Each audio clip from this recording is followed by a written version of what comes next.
September 11th, 2025, a very famous Chinese actor by the name of Yu Menglong, with over 25 million followers, he had performed in a series of hit dramas and his career was only getting bigger. He suspiciously falls from the 5th floor of a high-rise building in Beijing, a residential building that he does not live in. There are so many questions. First of all, can you really die from falling from the 5th floor? And did he fall? Was he pushed? Was it a self-exit? Why are authorities investigating for approximately 12 hours before concluding that there was no foul play? He was allegedly at this very suspicious dinner party with industry professionals, including his manager, other well-known celebrities, industry investors. These are millionaire billionaires who fund these projects. The police don't investigate these people when he falls to his death from this 5th floor window. The window itself has been a huge point of contention. It's just a window that you open and it has a mesh screen. That window is pretty tall, falling at 35 inches tall. That's about waist height. So how does he burst through this mesh net and then fall out the window? The police say it was a drunken accident. They say he got way too wasted and maybe he stumbled and maybe he fell through the net and then fell out the building. That's the only conclusion that we can come to. People obviously have questions. Lots of questions, and the police don't want to answer anything. In fact, if you ask any of these questions on Chinese social media, your account is likely going to get suspended. You're likely going to get banned. So now, the biggest question people have are, why is the Chinese government censoring a celebrity's death? If the Chinese government has nothing to do with the celebrity's passing, why don't they just have the police investigate further? Why don't they investigate everyone at the dinner party? Why don't they look for CCTV camera at the residential complex? Who's connected to the government where they would have this type of power to censor everything? It's like overnight, Yu Menglong goes from being a beloved celebrity, an actor, to being an enemy of the state. Who's doing that? Well, people have a list. There's a list of 17 people going around, and this 17-person list, people are saying, we have all these reasons of why we think they were present at the dinner party. And the first one to go down is a red-haired film director by the name of Cheng Ching-sung. He's famously known for having like bright magenta looking. It's a very bad dye job, but he has bright red hair and I don't think that he has any particular works that are very standout.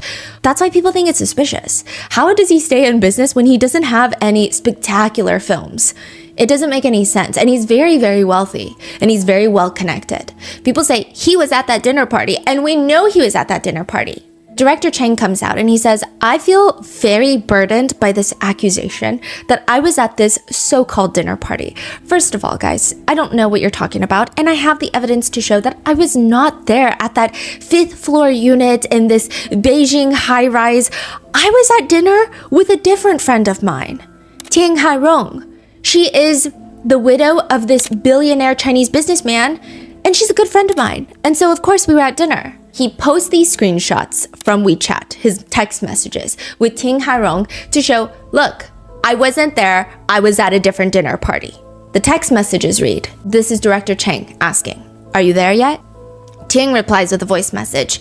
Okay, so WeChat is kind of like iMessage, where if you respond with a voice message, you can convert it to text. And so he's converted to text so he can take a screenshot and show the people, show the internet, this is our conversation. I'm not hiding anything from you.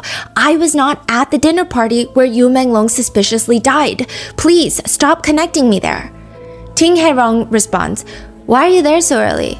I'm on the way. You can order a cup of coffee first at the lobby. I made a reservation inside the restaurant, inside of the Bulgari Hotel, but just get some coffee in the lobby first. I'm gonna be there soon. This is from September 10th, around 6:30 p.m. The night prior. Yes, the night prior. We still don't know what time Yu Menglong allegedly fell to his death.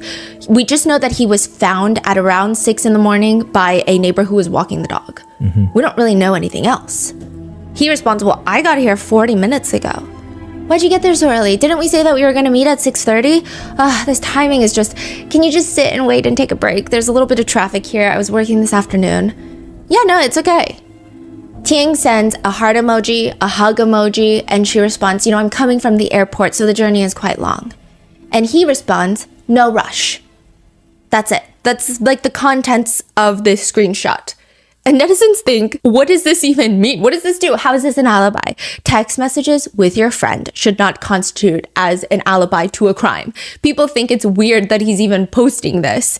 And also, just because you meet someone at dinner at 6:30 p.m. doesn't mean you don't go anywhere else after. It doesn't prove that you even went to dinner with her. Because of how suspicious the messages are and the fact that he's releasing this as an alibi, people start going over and asking Tieng Hairong, the widower of the billionaire, hey, can you talk about this? Because what do you mean you were at the Bulgari hotel with him? Are you sure he's not lying? Are these real text messages? She comes out and she says, I never wanted to explain myself to the internet. I'm from an older generation. I don't really check the internet. I was told by family and friends that I'm getting roped up into this madness. I don't even know these people. I don't even know Yu Menglong. Let me tell you what happened. September 10th, I had dinner with a good friend of mine, Director Chang. Well, I thought was a good friend of mine. Okay, I don't know why he's dragging me into this mess now by posting these screenshots. He could have just said that he had dinner with a friend, but instead, now my name is out there. My name is connected to this. I'm getting cyberbullied.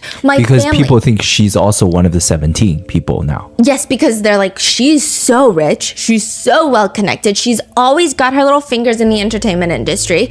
She must have been at the dinner party too. Mm-hmm.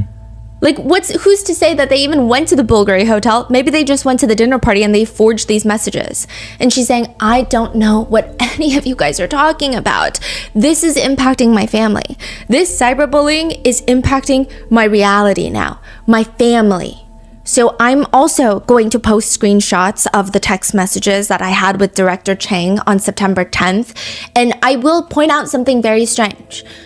First of all, I think it's strange that he's pulling me into this madness. And second of all, I think it's very strange that he chose to delete this one text message that he sent me that night. Right before he told me, no rush, at the very end of the thread that he showed you guys on the internet, he had said, I'm dealing with something, no rush. So I'm dealing with something, no rush. He deleted, I'm dealing with something. I'm just saying, why lie to the internet? Why drag me into this? That's all I'm saying. I'm just gonna post my text messages out there. So netizens are like, okay, we've got the exact same text thread minus or plus one message from two different people, from Director Chang and now his buddy Tieng Hairong. So they're comparing these two sets of screenshots.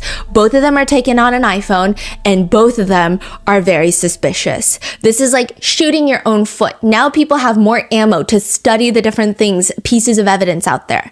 The first thing that they notice is that the audio messages, when they're both converted to text, they have 16 characters per line, including spaces and punctuation. Typically on WeChat, it's 15 characters per line. People start sending their friends audio messages, converting to text, taking screenshots, showing, hey, I have an iPhone, I probably have the exact same model, and it's 15 characters per line. Mm-hmm. But other people are commenting, well, sometimes when you change the text size on your phone, you could maybe do 16. Mm-hmm. Sometimes it's like the screen size, if you have like the Pro, not the Pro Max, or like, it could change. But people are like, it's still weird. Let's look for something else. And they find something else. You know how WeChat or any other messaging app, it likes to refresh you on the time and date.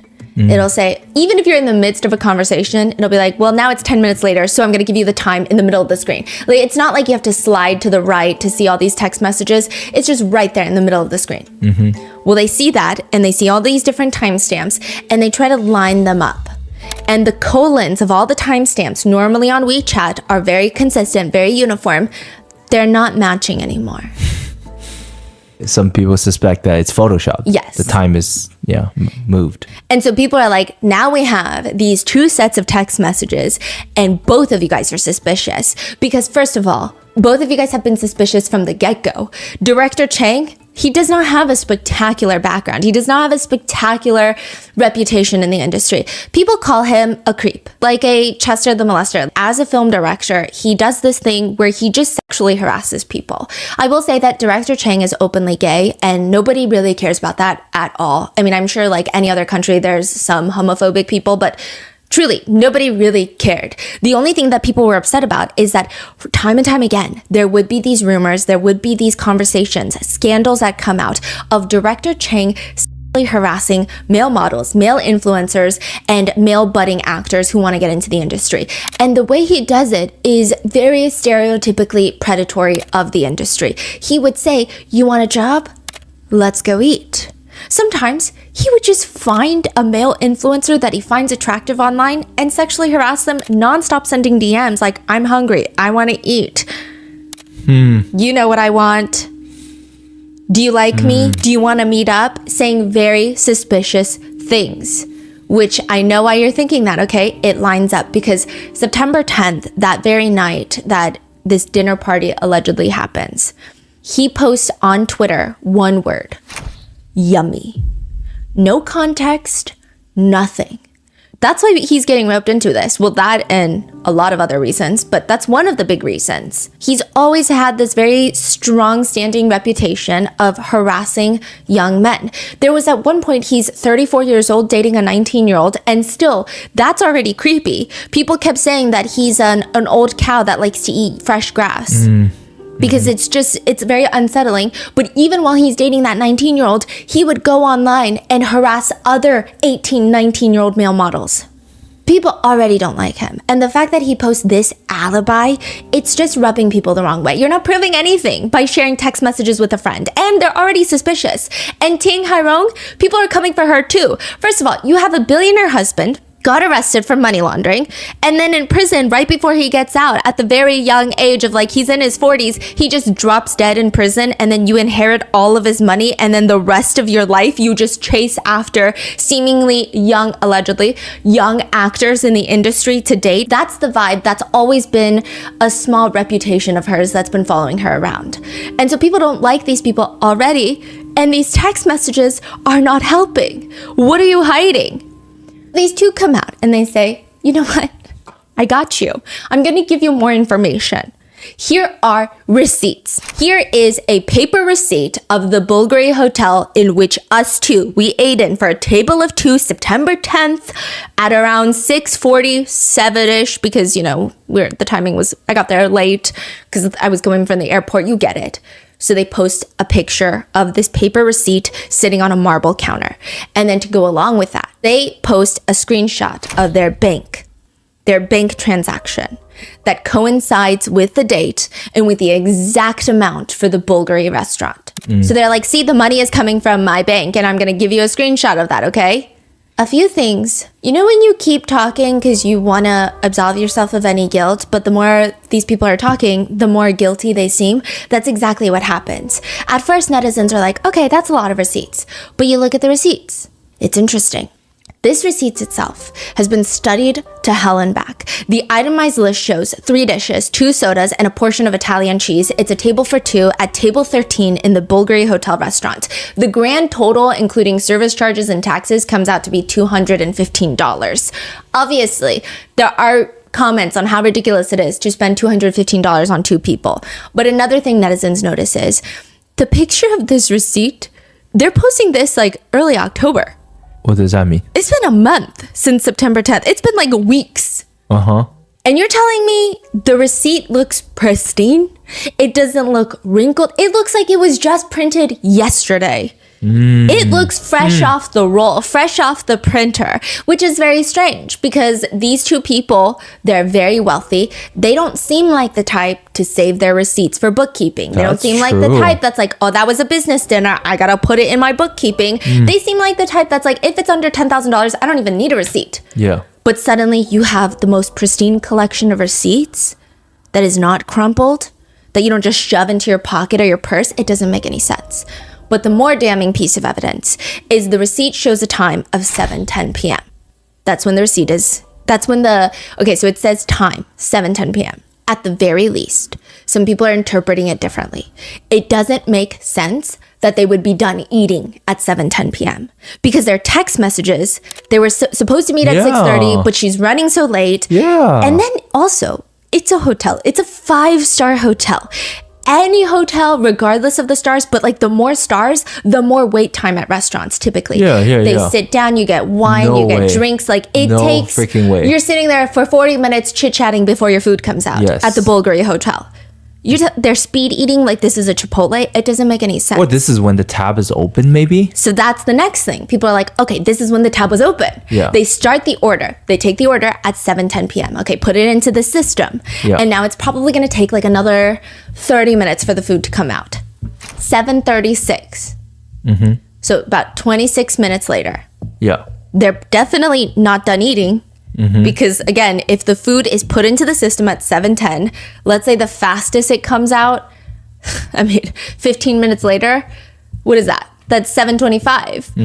And then you're done at 7:36? I doubt it. There's no way. An Italian cheese plate, you're not scarfing cheese down like that. You're sitting there and you're talking. So why is it at the very end of their text messages, you don't see the text message itself, but like I said, in the WeChat likes to float these little time markers when more text messages are sent. You just see this in the middle of the screen at the very bottom of the screenshot. 7:36 p.m. There's a message. A message. So it's them two sitting inside of this high-end restaurant in the Bulgari Hotel, texting each other at the same table. Why would they do that? Why would they do that? And why would they not show us the message then? Yeah. And then another thing. You know how we got those screenshots of the WeChat? It's very clear, both of them, these screenshots come from an iPhone. Why is it that when they post their bank statement, it's an Android all of a sudden? The time, the battery marker, it's all Android interface. So what does that mean? And what does the Bulgari Hotel have anything to do with this? This is probably the more complicated web of storylines that we've covered in a while, where nothing can be taken as a fact, nothing can be confirmed, everything is alleged, but everything starts unraveling in a way that doesn't even make sense. Videos start going viral of what appears to be Yu Menglong being tortured inside of a Bulgari hotel. The same Bulgari hotel that these two allegedly had dinner at. Then these two, a lot of their history starts coming up, and there are allegations that they're connected to not just Yu Menglong's passing, but to other famous celebrities passing. Yu Menglong's agency, in fact, there are now conversations of at least 10 different celebrities passing away under very suspicious circumstances from his exact same talent agency. And there's so many things that are very similar to his case. The police are closing the cases immediately. There's lots of rumors circulating. The police want to shut down all conversations. They don't want to reinvestigate. They don't want to disprove any rumors. They just wait until all of it quiets down and everyone forgets about it. This is part 2 of the Yu Menglong case. We would like to thank today's sponsors who have made it possible for Rotten Mango to support the New York Immigration Coalition. They're an umbrella policy and advocacy organization that represent over 200 immigrant and refugee rights groups throughout New York. This episode's partnerships have also made it possible to support our growing team, and we'd also like to thank you guys for your continued support. As always, full show notes are available at rottenmangopodcast.com. We will also be linking a signature petition on the website demanding justice for Yu Menglong. A quick disclaimer, there are lots of sensitivities in this episode, brief mentions of self-exit, corruption, drugging, physical assault, essay, and a lot of perhaps more political conversations that have been taking place. This is just a recap of all the different discourse online. This is not me taking a political stance against one nation or another, especially when I have yet to visit a country. I don't even think that I am in a position to take any judgments, but today's case does take place in China. We had our professional translators working almost around the clock to help gather the information for this case. In this case, if you haven't watched part 1 already, go watch that first, because there's no way that I can even give you a full recap on it. But it is the most confusing case in the sense of there is nothing that is confirmed. There is nothing that we know to be definitively true. Categorically, everything is alleged. Everything is a rumor. Even rumors are getting debunked. There will be times where my researchers are like, yes, this is what happened. And then they'll call me in the middle of the night and be like, that's not what happened. They just disproved it. Okay, let me tell you. But then after people are disproving it, other people don't believe in the disproving of the rumor. So there's like 20 different camps of people for every allegation, for every suspicious leak that's been out there. So the information in this episode is largely unverified, limited, constantly getting deleted, re-uploaded. I imagine this episode, I actually don't know if it will age well or not, for the sole reason that with cases like this, we're very hesitant to talk about it, because the last thing we want to do is spread an unconfirmed rumor or to indirectly accidentally cast light onto someone that may have no involvement. That's a huge fear of ours. But with this one, I just don't know if there will ever be a time where the authorities will come out and give us any concrete information. And I think that what has happened with other celebrities that were part of Yu Menglong's agency, people have just stopped the conversation because it's been years. And so this is what we know, and this is what the online discourse is. But again, do your own research, come to your own opinion. The only things that I can tell you with full confidence in this episode is that Yu Menglong, a famous, beloved Chinese actor, is dead. The facts around his death are suspicious, in my opinion. The government, the police are behaving even more suspiciously, and those are the only concrete facts that we really have. I cannot confirm with certainty just about anything else. Nobody has been detained, convicted. Nobody has really spoken out to give any fact-based information on why they're not related to this case or why they are. It's just everything is very hazy. And legally speaking, his death has been ruled an accident. So with that being said, we're going to go over all of the people that were allegedly involved and all the conspiracies that range from believable to kind of like a movie. They're really intense. There are times where I would get so sucked into a conspiracy while researching that I would have to take a moment to be like, wait, is this too crazy? Like, am I going down a rabbit hole and believing in something too crazy? Because the sense is kind of there, but I've never seen stuff like this happen in real life. So is this just unhinged conspiracy theories? To that, I just say there are times where you have a conspiracy theory and the reality is not that dark. The conspiracy theory is like a combination of the top 10 movies of that year meshed into one giant aluminum tinfoil hat theory. And the reality is a little bit more simple. And there are times where the reality is a lot darker than the conspiracy theories themselves. And everything is a lot worse in reality than we ever thought. So I don't know what the case is with this situation, but I'm going to go through all of it with you today. So with that disclaimer, let's get started. How do you know when a celebrity actually needs help? Even if they are saying things, how would you know if it's real? That has been the case with Yu Menglong's last live streams. People have been pouring through his social media history. They've been going through his pictures, any of his tweets to see, is there something we're missing? And they have put together a series of clips. So in part one, we went over, it looked like he had bruises on his eyes. It looked like he had these injuries that he was hiding with makeup when he was out and about and fans were taking pictures and videos of him. But in his own live streams, fans have found some very strange things. We don't know if these have been taken out of context, so take it with a grain of salt. But in one live stream, Yu Menglong is wearing what appears to be a blue suit. He looks like he's working, and it just looks like he's reading comments from his fans during the live stream. He kind of has his hand covering his mouth as he's reading the comments, and some people say it actually doesn't look like he's reading the comments. His eyes aren't necessarily moving left to right. They're not moving up and down. They're just kind of staring at the comments, almost as if he's looking at the comments, but his attention is maybe elsewhere in the room. Like he's trying to listen in the room. He's trying to get a vibe of if anybody in the physical room with him is staring at him. And then eventually he says, puts his hand down. He says, while he's covering his mouth. Puts his hand down and immediately mouths something before talking. And it sounds like a very breathy, low, save me. You can barely hear him. You can see his lips moving. You can hear some breathiness. It kind of sounds like save me, but you don't really hear it. It sounds weird. And then immediately afterwards, he starts voicing out his words like this. So it's like, save me. And then voicing out his words like this. 也不是 PK， 也不是有两个对话的那个。 Just talking about normal things. Netizens have ripped this live stream apart, saying, is this a moment where he's reaching out for help? Because it doesn't make any sense. Why would he say, save me like that? Others are saying, no, it's because the internet was lagging. So maybe his mouth and his voice weren't matching up. And so his mouth looked like it was saying save me, but it wasn't. It was just not catching up to the sound. Other people are saying that doesn't make sense because I distinctively hear a save me.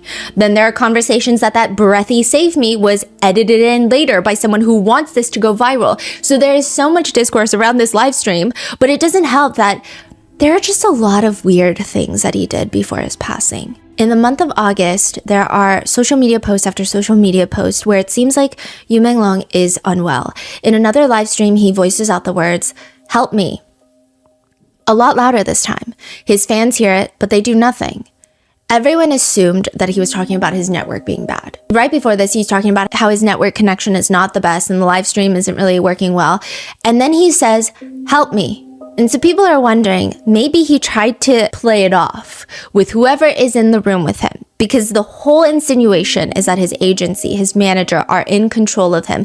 There are people who believe that he has been held captive for a really long time, that he's been doing work events, he's been live streaming while being held captive so that nobody is suspicious. They think that he's saying, help me, as in like, maybe everyone in the room will think that I'm talking about the network, but I'm telling you, help me. Then there is another moment that people have dissected. So I know in America, we have the DV, violence symbol for help. So if you are in a car and a police officer drives up, or if you're in an airport and you're talking to a TSA gate agent, you have your open palm, all 5 fingers up like a high five. You tuck in your thumb, and then you close your fist around your thumb. He has done that motion multiple times in his live streams. So he'll have 5 out, and then he'll kind of tuck his thumb in, covering his mouth, and then he'll tuck it all the way in and do a fist and cover his mouth. He does it very naturally. So some people are wondering, is this just a natural motion he does? Mm-hmm. And then in Chinese, I think some people think it's 540, which in Chinese is 我540, sounds very similar to 我死了, like I'm dead. So it's like another signal that people are picking up. There's also another poem that started going around, and I couldn't verify if this was exactly from him because I couldn't find any of the original sourcing. Neither could the rest of the team. But it seems like he was writing a poem about a rainy day and how he's learning some magic tricks. It's the most random poem, even if I were to give you the translation for it, because of the way that the sentence structure in English and Chinese are so vastly different, it wouldn't make sense. But it felt very random in the sense of, today's a rainy day.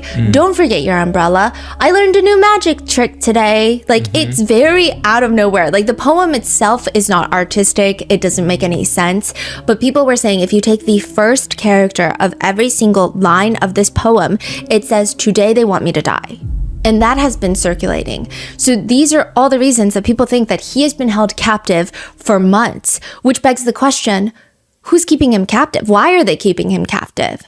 September 11th, 2025, my sister-in-law actually opens up her little Red Book app.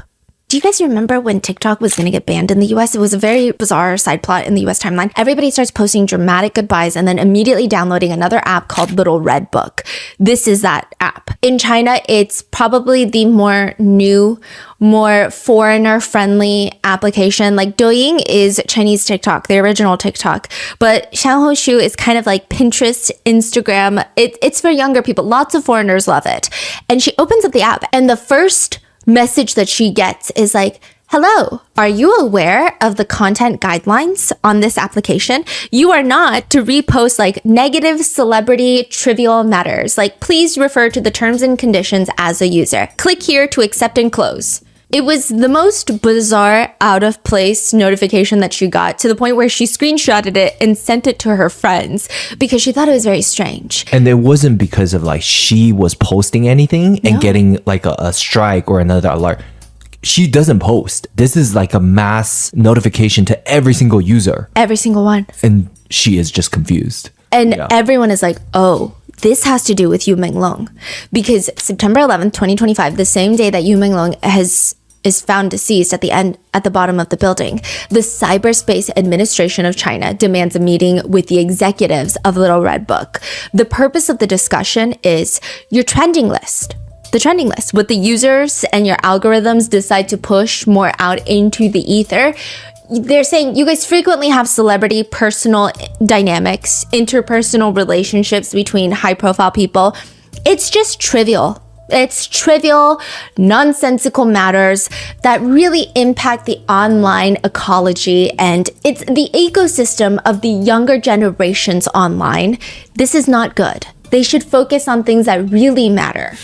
This is actually a thing. The Cyberspace Administration of China, they were the ones to ban feminine men That was like a thing. They didn't really want a lot of what you would call pretty boy celebrities, which is like a bigger thing in East Asia, Korea as well, because they felt like it was instilling weak values in the men in China. So overnight, all these idols that fit that category were scared to get banned. So they're like posting workout videos in the gym. They're saying like, we are trying to cultivate the perfect ecosystem to influence the entire nation in a positive way. And all of this gossip about celebrity drama is not going to be good.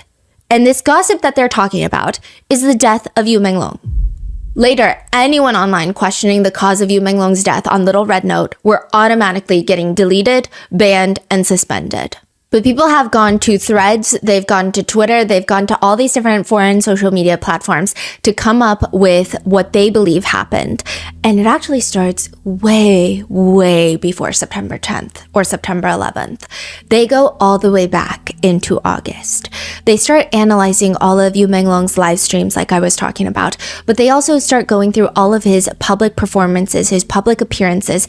And it's around the beginning of August that you start to see a massive decline in what appears to be his mental state and physical state. That is what people are saying online. I don't personally know any of these people, so what presents in a video could not be what's happening in reality, but it does look suspicious. So this is where the series of the bruising of the face is showing up, and then also he just looks incredibly skinny and frail. Prior to this, when he is at work events or even when he's traveling, he's never really the most outgoing, extroverted person, but he's very attentive to his fans. But during the month of August, any fan meetings he has where people are running into him and recording him, he seems really disassociating. He seems like he's trying to have a conversation, but he's not really there. That's how everyone is describing it. He's still posting on Weibo, but nothing in particular, perhaps just a series of travel photos, and most of it is not even of him. Most of it includes shots of plants and like serene backgrounds, but we don't even know if he's traveling. This could have all been taken in Beijing.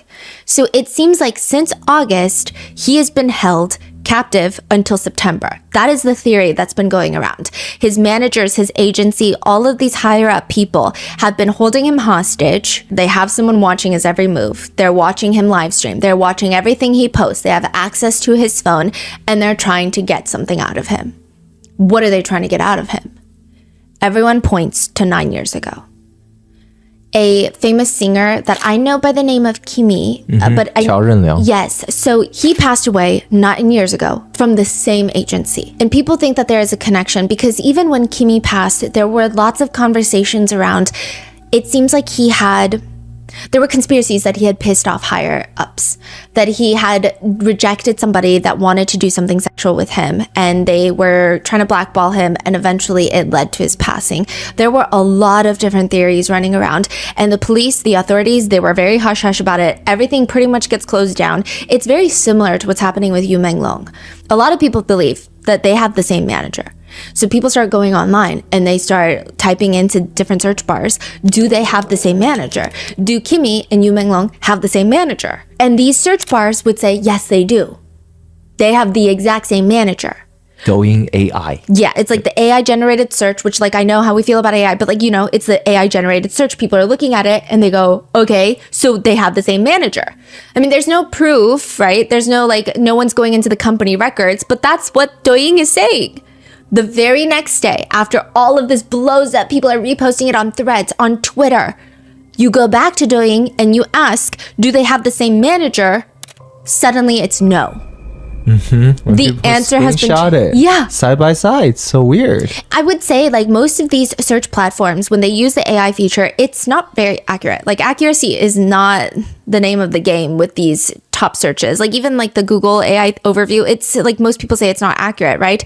But with this, to change it the next day is weird because they just leave up the inaccurate information. They don't go ahead and change it. So why would they change it? Who would call to have it changed? People start digging into the manager. And we mentioned in part 1 of this entire case, the manager does not seem to have an entertainment background. There are rumors that he is part of an organized crime syndicate. He's just hired muscles. People say that he is more of a, I would say hitman is maybe taking it too far, but like the cleanup of organized crime. You got a dirty job on your hands. This is the guy that you call. and they are very closely intertwined with a lot of powerful executives and investors. He was hired into the company as, yes, a manager, but really his formal occupation would just be to watch over these subjects, to make sure that they're not stepping out of line, to make sure that they're not saying anything, to make sure everything goes as normal. I will say this manager is also a very strange guy. If you dig into his old posts, there are, he likes to post, all of these people like to post weird things. They love trying to be edgy, artsy, but it's just uncomfortable. It's just very scary. He likes to post a series of photos where it shows a man saran wrapped to a table. It looks like an episode of like a serial killer show. So you got an actual person? Well, that's what it looks like in the first 3 photos. Okay. And it looks like a person saran wrapped to an operation table, like a steel table. And then someone is grabbing his head in one photo. So it looks like he's about to get a head massage. And then all of a sudden a knife appears and they cut this man's head into 6 different sections. It looks like a cake. It's like a, is it cake video? And then those 4 pieces are like, the pieces of his head are arranged on a plate. It's clearly not a real person. It's clearly either some sort of sculpture or AI generated art or drawing or something. But his whole caption with that is, something that is whole can be cut into pieces, but those pieces can never be whole again. And so people think, this manager is just weird. We don't really know anything about this man. We don't know how he got into the role of being Yu Menglong's manager. We don't know much about him. All we know is that he likes to post these types of things. So people believe that the person that lured Yu Menglong to the party, the dinner party that night, is the manager. They think that Yu Menglong is not one to go out with any of these people. He's not one to go on any of these drinking meetings with investors. He's someone that likes to very much follow the rules. He likes to stay home. He likes to cook with his 2 dogs. He has a corgi and a French bulldog. He's a very big homebody that just works hard. He's not someone that likes to really go out to dinner and get drunk with other celebrities. Not that anything's particularly wrong with that, but he would not have showed up to a dinner party unless his manager had invited him. So he gets lured to this apartment by his manager, and there's a bunch of investors, a bunch of big business partners that are there, and they all want to sleep with Yu Menglong. Over the past 10 years, at least 9 other artists have died under very strange circumstances from this same agency, and that's why they believe the manager is heavily involved. With the 9 others, sometimes the cause of death is listed as self-exit, sometimes it's an accident, but always netizens have questions about them. And I don't think it's a situation where netizens just cannot grasp the idea of one of their beloved celebrities having depression. There's no answers to any of these. It just doesn't make any sense. And the whole agency itself is very suspicious. They say the format of the agency, and we kind of touched upon it on episode 1, is that it's a government-run state agency. You can't sue them. This is like suing the government. And if you think suing the United States of America is hard, probably suing China is not even a viable option for anybody. It just doesn't make sense. So this government agency will go around and mass sign a bunch of talent. After the end of a talent reality show, they'll go and sign 20 new people. And then they'll pick 1 or 2. They're going to make them really famous. The other ones, they're just going to hold them hostage, freeze their careers, refrigerate their careers. That's how they refer to it. Allegedly, yes. Theories. And then they can't get out. Out of those maybe 18 celebrities left, maybe half of them come from really well-off families. Because it's hard to get into the celebrity world, into the entertainment business without some sort of funding and backing. So these celebrities' families will say, you know what, I just want out of this contract. So I'm going to pay whatever crazy fee you want me to pay, and I need to leave. I need to go sign with someone who's actually going to invest resources into my career. So they sign the contract and they leave. And then you have a handful of people left. These are people that come from backgrounds where they can't afford a breakup fee. Those termination fees are like millions of dollars. With Yu Menglong, it was 30 million. They can't afford that. Like, they would be in debt for the rest of their lives and the next life. It wouldn't make sense. So they can't do anything. They can't sue the agency for not giving them what they were promised. They can't get out of the agency and find work elsewhere. So they're just stuck. So what do they do when they're stuck? This is when investors can come and decide if they like you. These people are considered free-for-all playthings. They will allegedly open up shell companies in their name to launder money. These massive investors and business owners will launder money through their names. Other times they will use them as victims for their sexual fantasies, allegedly. That has been the rumor. But it is true that there were companies open in their name that's dealing firearms and military weaponry. Yeah, so that seems pretty much confirmed. Yu Menglong had multiple shell companies in his name, and all of them were pertaining to military contract sales.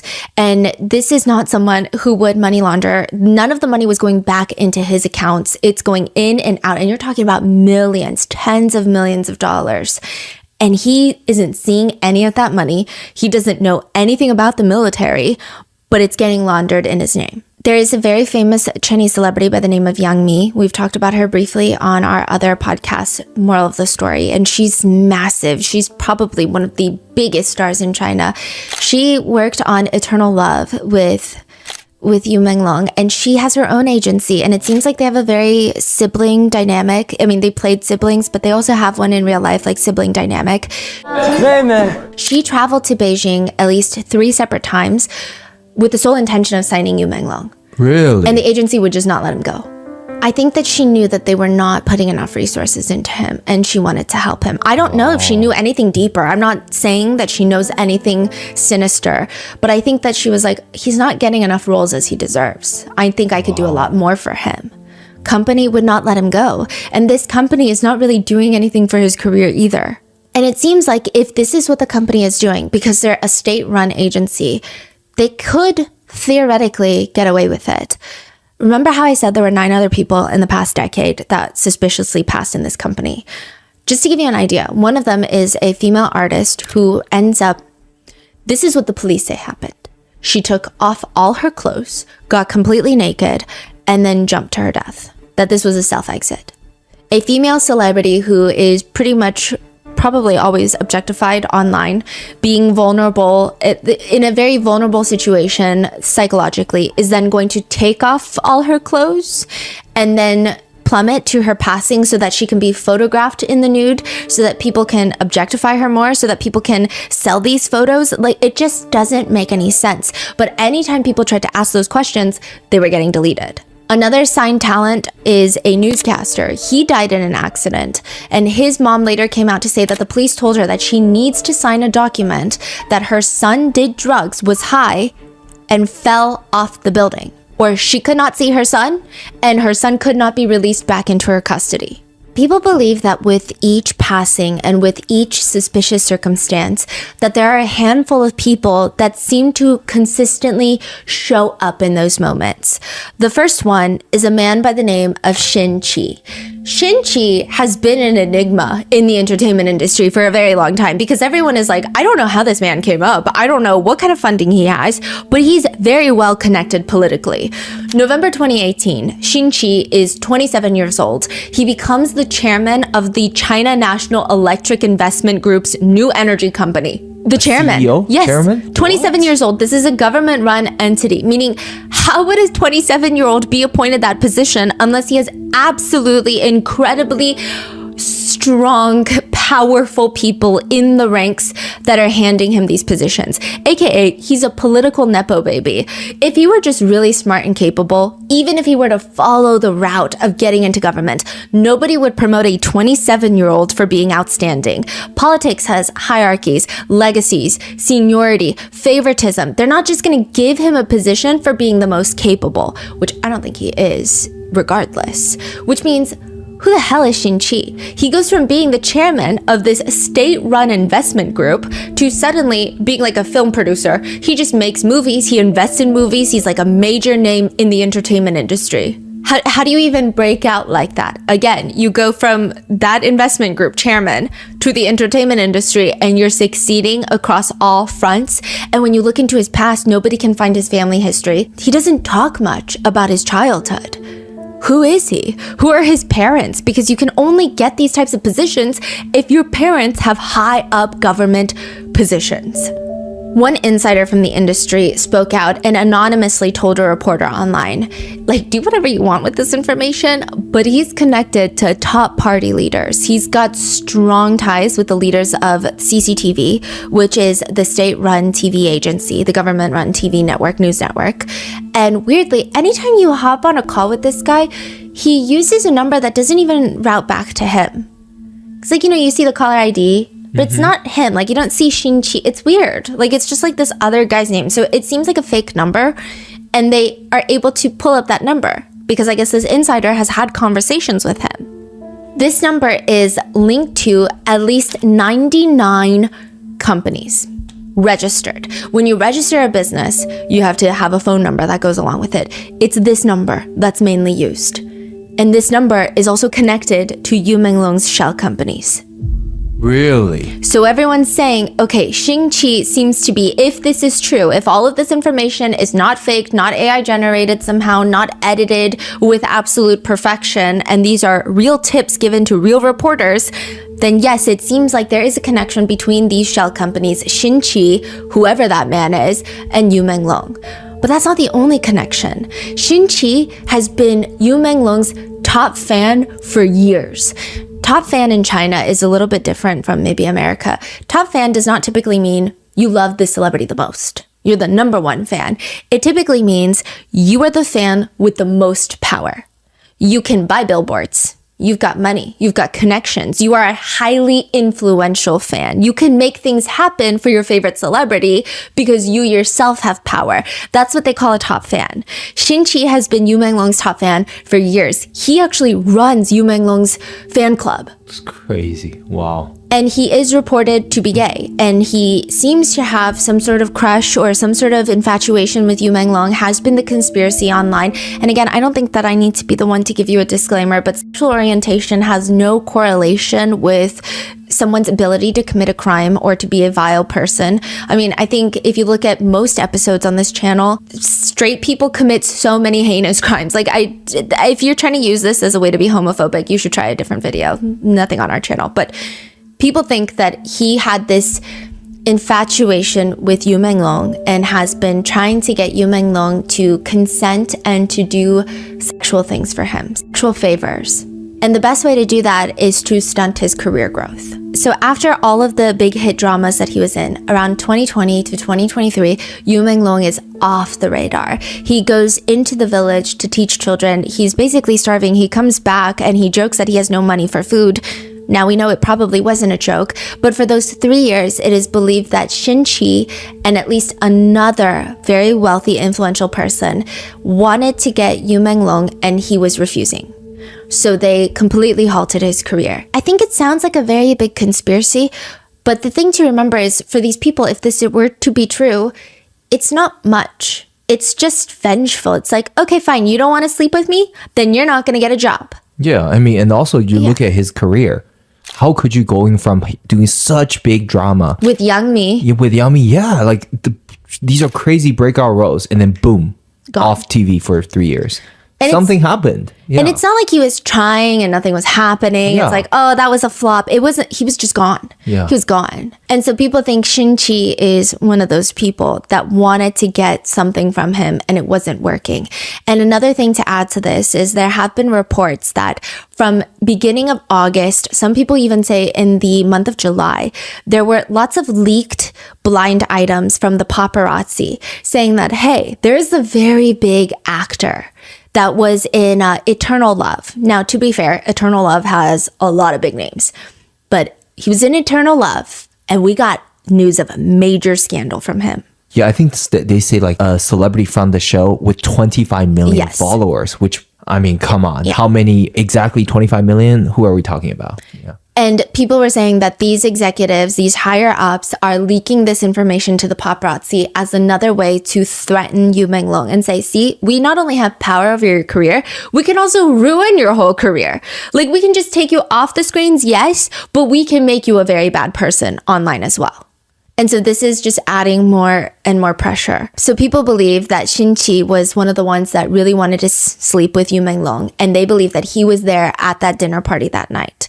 And just to give you an idea about these dinner parties, a lot of Chinese celebrities have seemingly spoken up about this, and it's kind of the same in East Asian culture, I'm sure Korean culture as well, not just in the entertainment industry, even just the business world. You want to get a business deal done, you got to go get drunk, you got to go to a haeshik, like you have to go and pour alcohol for these higher ups to get a deal signed.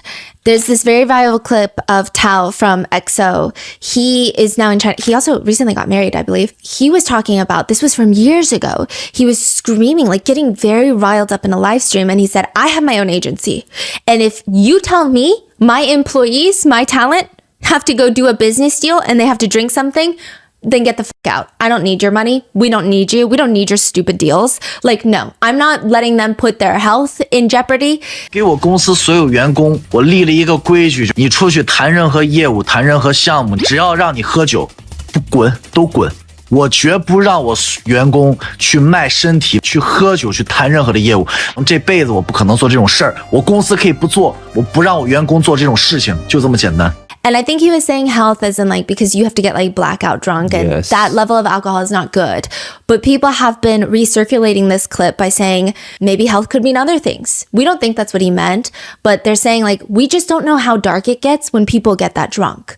We don't know how many people could get taken advantage of. So it does seem like this is a very normal thing that happens, at least these drinking parties. The reason that Shin-Chi is important to this, though, is a lot of people believe the money laundering is all connected to him.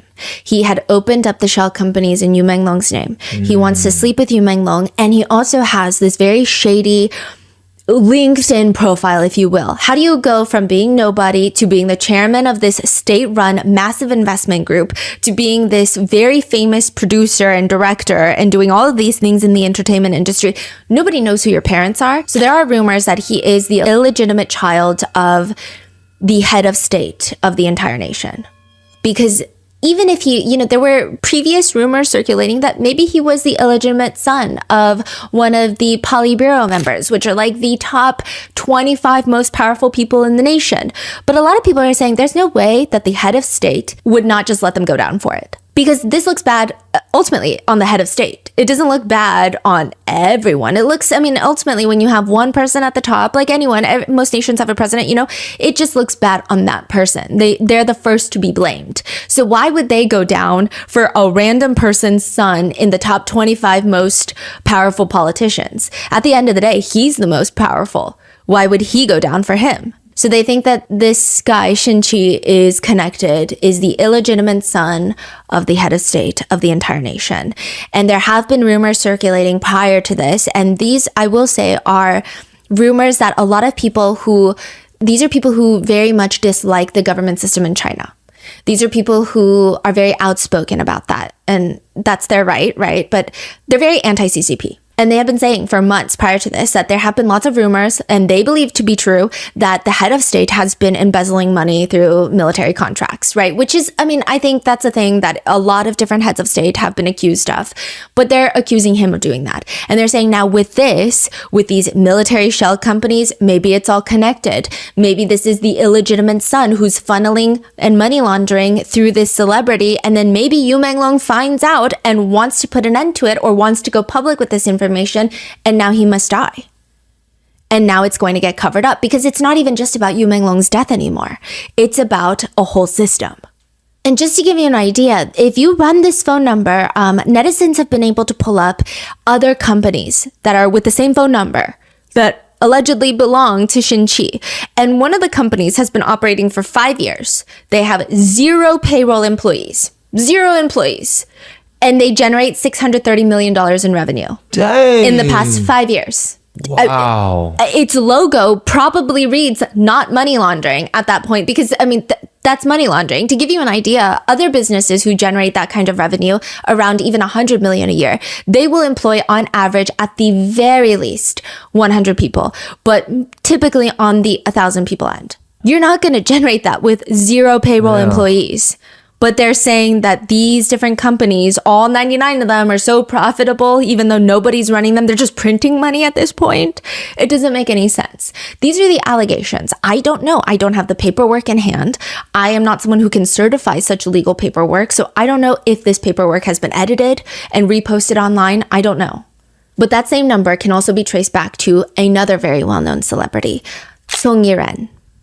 And she has been connected to this dinner party many a times through many a different pieces of evidence. Song Ye-ren is a small-time actress. She was on this reality show called Everyone Stand By, which I did a whole Mott's episode on. It's like a famous Chinese acting reality show where the premise of the show is you gather a group of acting professionals. Most of them are newcomers or they had their heyday and now maybe they're falling off a little bit.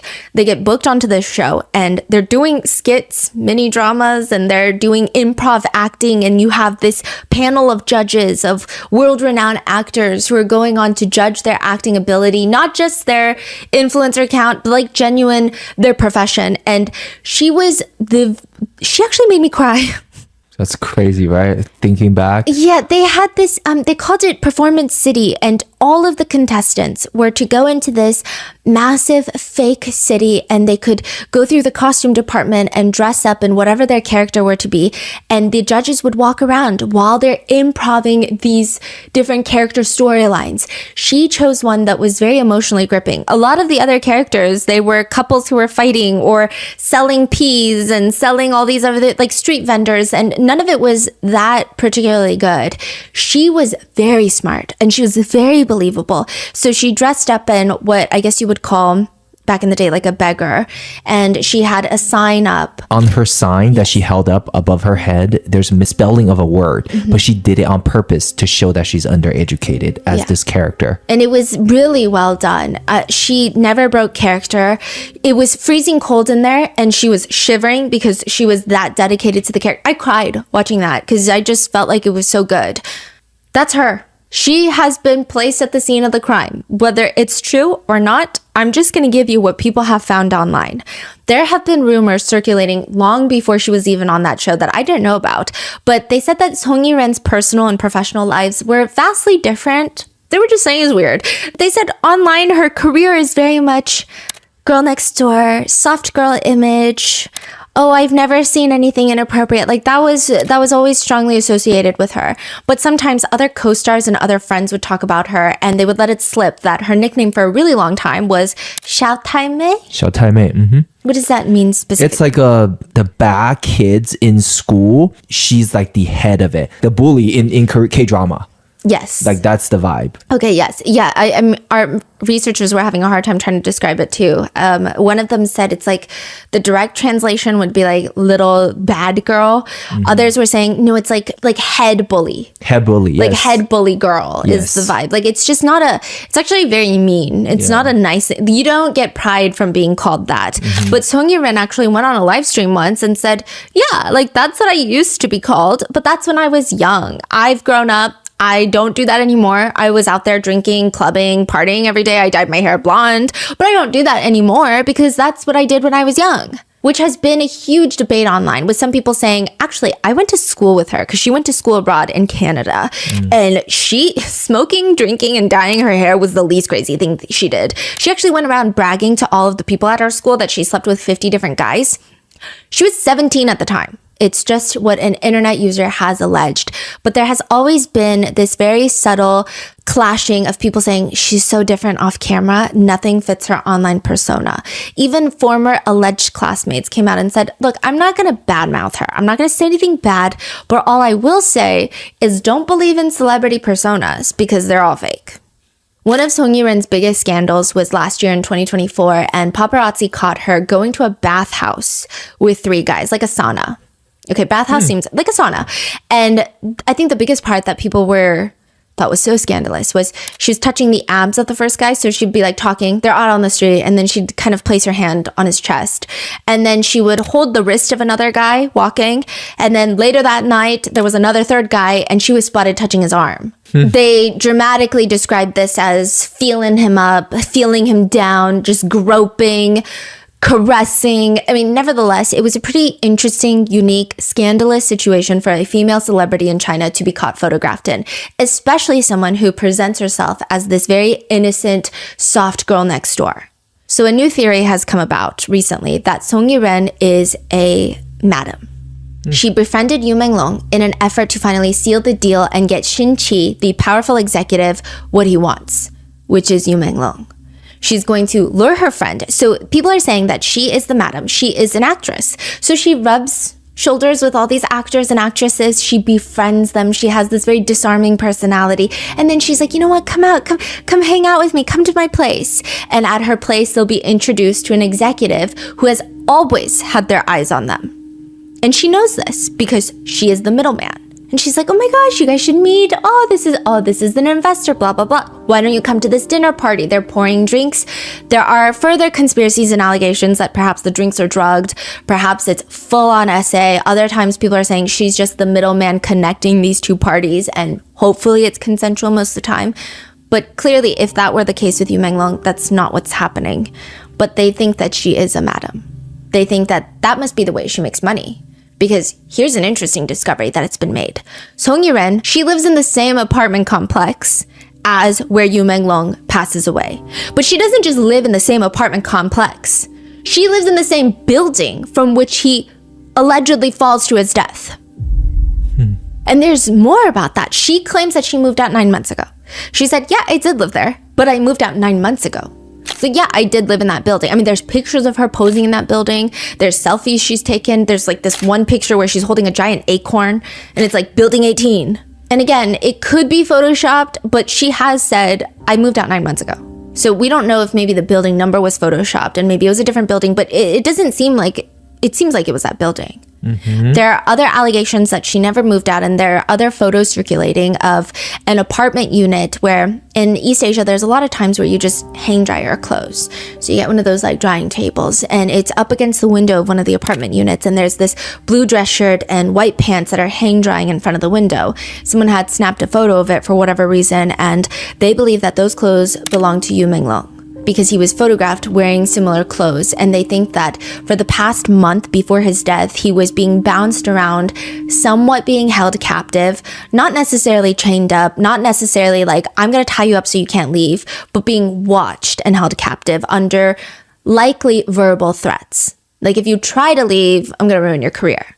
So it's not like the door is padlocked, but perhaps he can't. And they think that Song Yiren was one of the people holding him captive. I do think that this conspiracy theory does get crazier and crazier, but one thing to note is a lot of people were confused. She's on an acting competition show. She's not a major celebrity. She's a small-time actress. How can she afford to live in an apartment building like this to even begin with? So people think, well, that's because she makes her money not from being an actress, but from being a madam, right?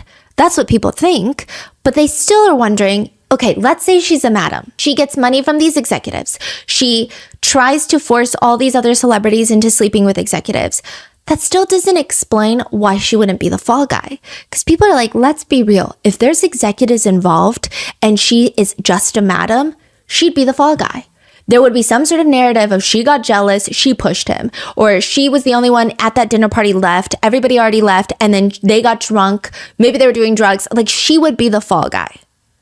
Because there's so much suspicion. Why not have a fall guy? So there comes the suspicion that her parents are very well connected. She moved to Canada when she was young.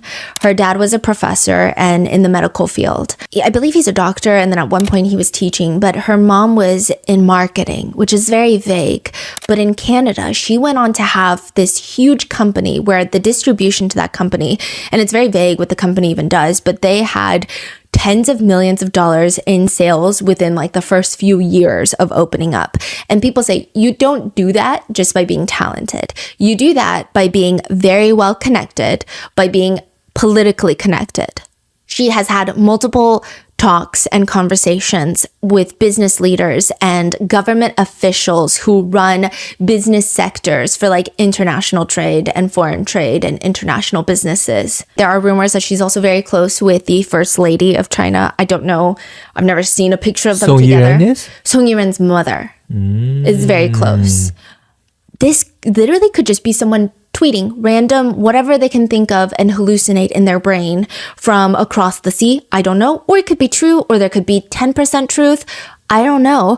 But I think people are saying there's no way that she wouldn't be a fall guy unless her parents are also well connected. I know she currently is so majorly hated across the board all over China. And it's not just because she lives or maybe previously lived in the same apartment. There's a lot of other things. The things tying her to that night is her phone strap. She's initially placed on this list of 17 people because she posted a ton of pictures outside the building, living in that same building where Yu Menglong passes away. But also there are these selfies where she's pretending to be on the phone. I don't know if she's promoting the phone, her phone strap, her face, I don't know, but it's like pretending to be on a phone. And she's posing with her phone. And her phone has the world's largest blue ribbon phone strap. I don't even know if it could be called a phone strap. It's like a giant dangling blue ribbon. It's like putting a Labubu on your phone. It's that big. It's just huge. It's a charm, right? Yeah, it's a massive charm. And that's what it looks like. Now, eventually, a series of peephole videos start making the rounds. And I call them peephole videos because it appears that someone is inside their apartment unit filming through their peephole. When people are walking in the hallway, you just see shadows, you just see figures. It looks like a horror movie. You don't really see the people, even though they're on the other side of the door. Peephole videos go viral, and it sounds like a man crying. And you see these figures ushering this man down the hallway. And then behind them is a woman on her phone, and it looks like she's filming them because her phone is propped up all the way up, and there's just no reason for her to be holding her phone like that unless she's trying to get a signal. So it looks like she's filming them, and the phone shadow on this wall has this giant lanyard attached to it, and people think that looks like the phone strap that Song Yi-ren was showing off. Otherwise, what the hell is that shadow? Now, I will say a lot of people have more or less debunked these peephole videos. They were posted by a Thai woman September 16th of 2025. So technically the timeline makes sense in that it was posted after Yu Menglong's death, because there are a lot of other leaked videos that people found the original videos to have been posted before his passing. So it wouldn't make sense because, I mean, time just doesn't work like that. But timeline wise, it makes sense. However, a lot of people are saying you can clearly see that this was not in China. You can clearly see that this is not in Beijing. Other people are saying this Thai woman, like, she has nothing to do with this case. If you look at her other previous videos, it has nothing to do with her. But even that has been debunked. So people are arguing, well, actually, we don't know that. We don't know any of that. The person who posted it hasn't come forward to say that. If you want to muddy the waters of a conspiracy, what would you do? Pump out other stuff. Pump out more conspiracies, make it so crazy that nobody knows what's true and what's not true. Others are saying, well, the Thai woman posted it because she might have friends in China who are like, I don't know what to do with this video because I can't post it. You got to post it. It doesn't really matter if the video is true or not, because I think the circumstances around his death are suspicious enough.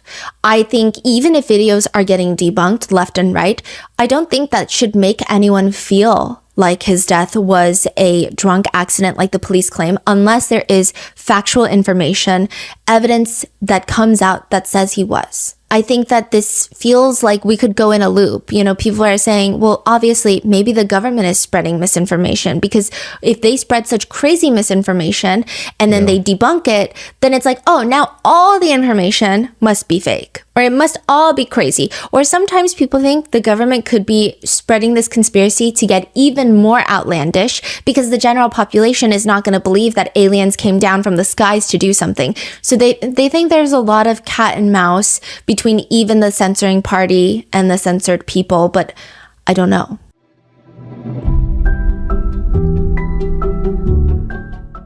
Starring Academy Award winner Patricia Arquette and Jason Clarke, Murdoch: Death in the Family is the new Hulu original series that explores the unraveling of a Southern dynasty through a deadly boat crash, double homicide, and a massive embezzlement scheme.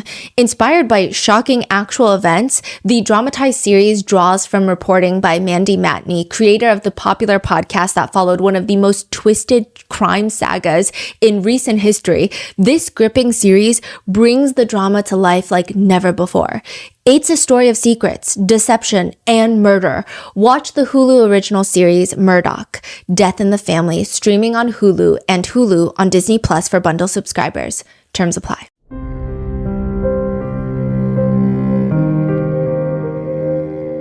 However, if we have to go with the safest option, which is, let's say, the peephole videos are in fact completely debunked. They do not exist, or they don't exist in the context of this case. This is not Yu Menglong. This has nothing to do with this case. It's just a random video that has been connected. Let's say that's the truth. Then what connects Song Yi-ren to this entire incident other than the fact that she may or may not have lived in the same building? She may or may not have moved out 9 months ago. There's lots of celebrities that live inside of this apartment complex. What places her at this dinner party? August 10th, she uploads a series of photos. So this is exactly 1 month before Yu Menglong's passing.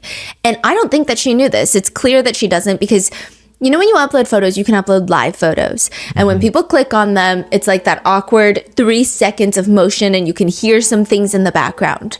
There's a lot of selfies of her where I don't know, maybe it's an artistic choice, but I would just never upload those as live photos. It's not cool. She just looks like she's posing very awkwardly. And then she posts a series of them. So some of them are selfies of her. Some of them are photos of all the food that she's been eating. And you can hear people in the background. They're like mini little videos. The first one that has been a giant point of contention is of her taking pictures of food. And she's talking while taking this picture. And you hear her saying, he keeps resisting. He's still resisting. Resisting what? Who is he? Then another live photo, you can hear near the end, it sounds like someone saying, it's painful or what?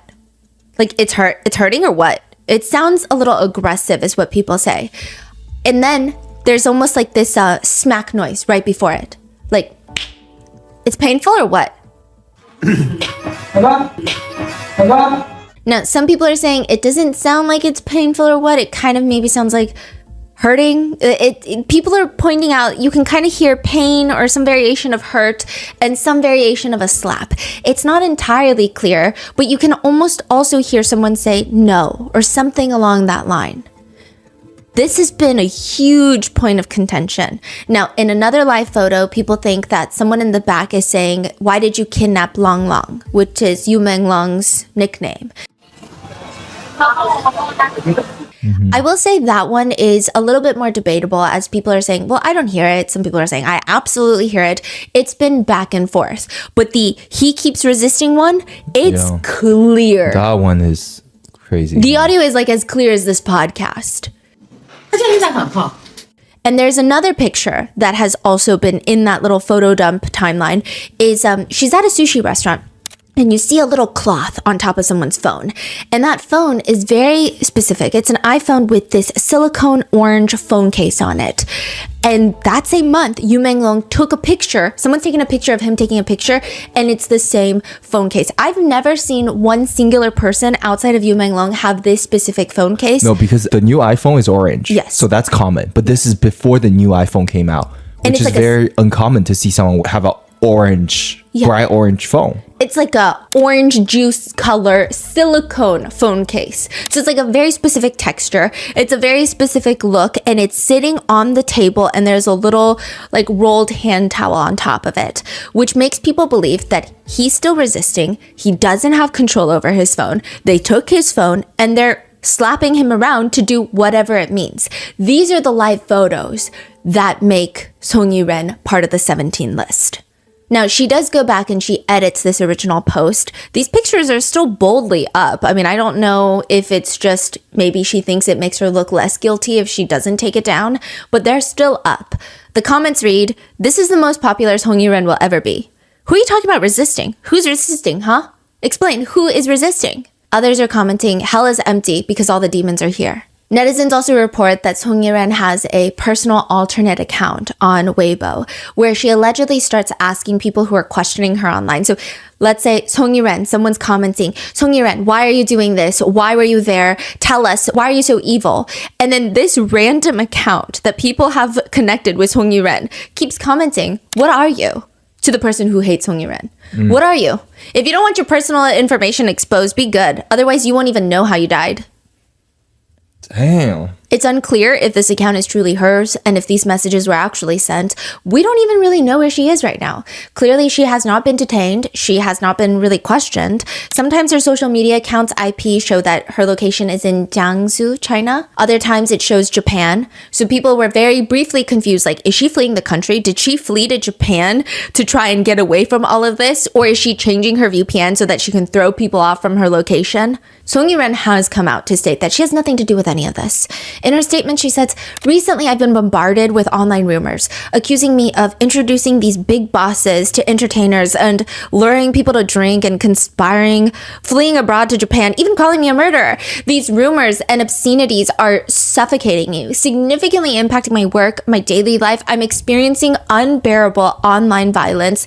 In reality, I wasn't there. I wasn't at the dinner. Like everyone else, I only learned of Yu Menglong's passing that morning. To offer condolences to the deceased and to clarify matters, I hereby issue the following warning regarding these online rumors. The background noise in the live photos are not related to the incident. One photo in question, it was me and 3 of my friends having dinner at a public restaurant. During the meal, one of my friends was complaining about her husband. So she's saying, he's still resisting. Oh, the friend is saying her husband is still resisting? Yeah, which is kind of crazy. What? Yeah.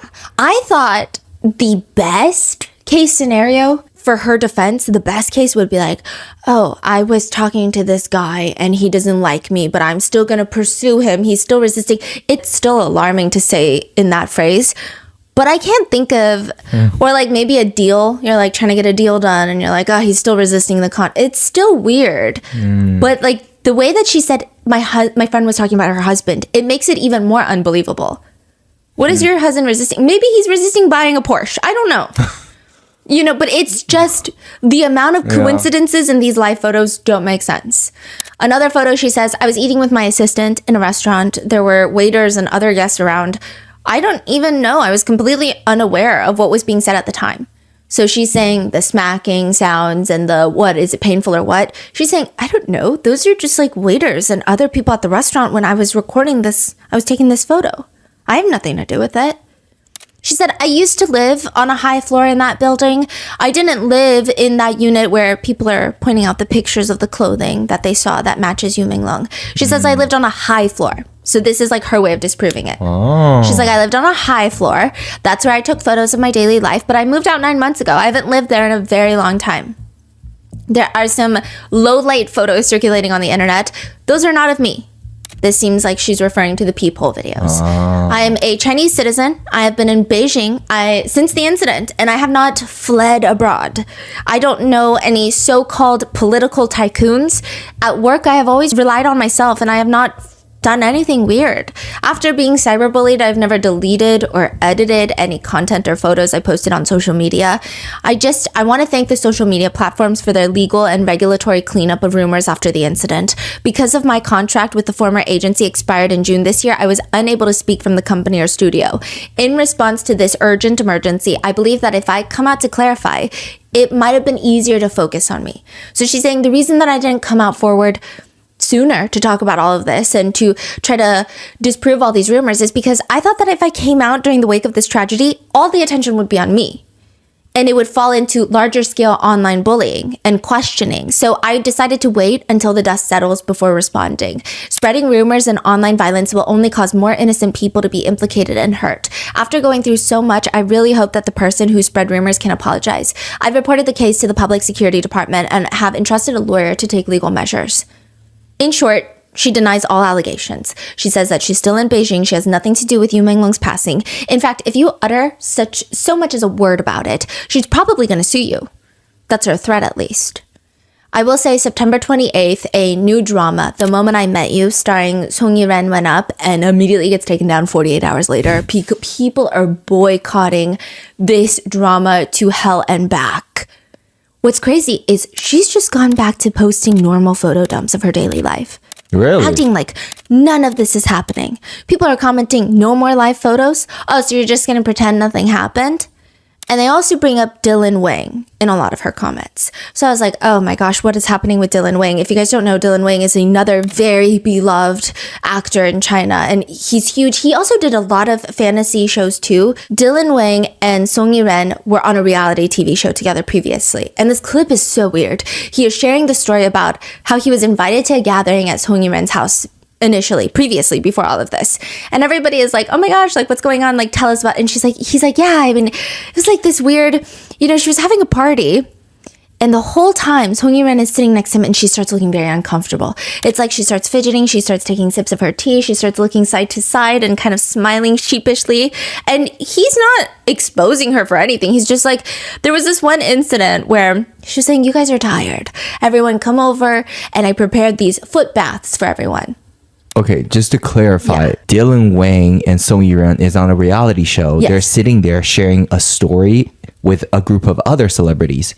Yes. And this story is making Song Yiren looking a little uncomfortable because it's not a good, positive story about her. Yeah. And so he's like, I thought it was so sweet of her because we had been working all day, and she's like, I just want to do something nice for everyone. Like, I just want to get a foot bath for you, right?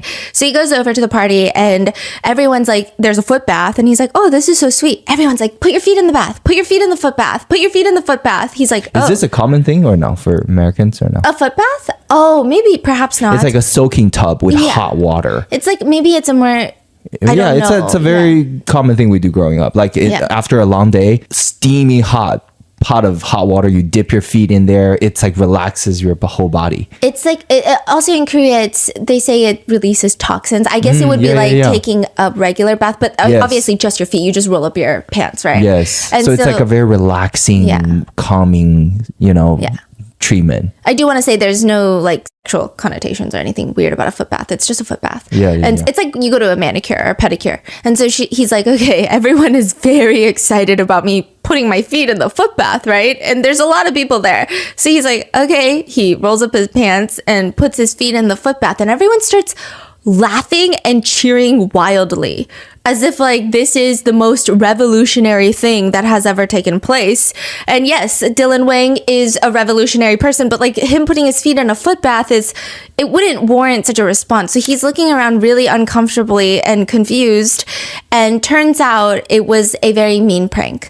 Every single person had dipped their stinky feet into that foot bath before Dylan Wang, and this was, I guess, some sort of, I don't even know what kind of joke this was. Yeah. And it seems like it was Song Yiren's idea, or this is her way of, I don't know what it was. I think that it's just not nice.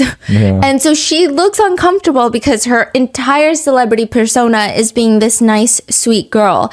And now people are saying Dylan Wang has warned us from the beginning. He probably didn't know anything dark, but he probably knew that she was not exactly who she presents, of this nice girl next door. And he shared that story as like, this is weird. Like, I felt uncomfortable by that, and I didn't like that, which is understandable. And people have been commenting his name in the comments. They've been bringing up this clip, and she's still acting like nothing has happened, going about posting her normal life.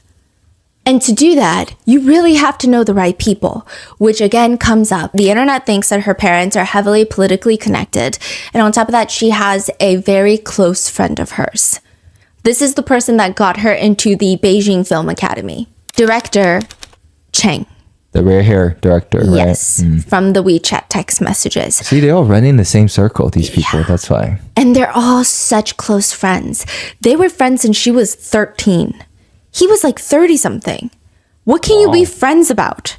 So he gets her into the Beijing Film Academy. They're very close friends since then. And that places both him and her and Shinchi all at the scene of the crime, allegedly. But there's another one. There is a famous singer by the name of Fan Shiqi. Fan Shiqi, yeah. Fan Shiqi. We're going to call him Singer Fan. Singer Fan has the world's strangest picture that I've ever seen in my life. Do you know that they actually were from the same? Yes, they're from the same. Oh. So they were in the, I think it's Superboy, the same show that is what got them famous. And it seems like they've had somewhat of a friendship since the very beginning. Like, everyone assumed that they were close friends. There didn't seem to be any sort of bad blood or any sort of tension on that show. It seemed like they got along well. And it periodically throughout their career, I think they've had run-ins, and nobody had any suspicion of anything bizarre happening. But there is this very strange picture of Singer Fun. It's a selfie of him in the car with sunglasses on. I don't think it's particularly an attractive picture, but the caption reads, "Ever since I was little, I swore that I would kill anyone who's more handsome than me. Until today, my sword still hasn't been used. Hashtag fun shichi. Hashtag early days. Hashtag just handsome." So this is the type of guy that he is, okay? But then recently, what placed him at that dinner party was this leaked video. There's lots of voices in the leaked video, and people are saying this is the torture before Yu Menglong's death.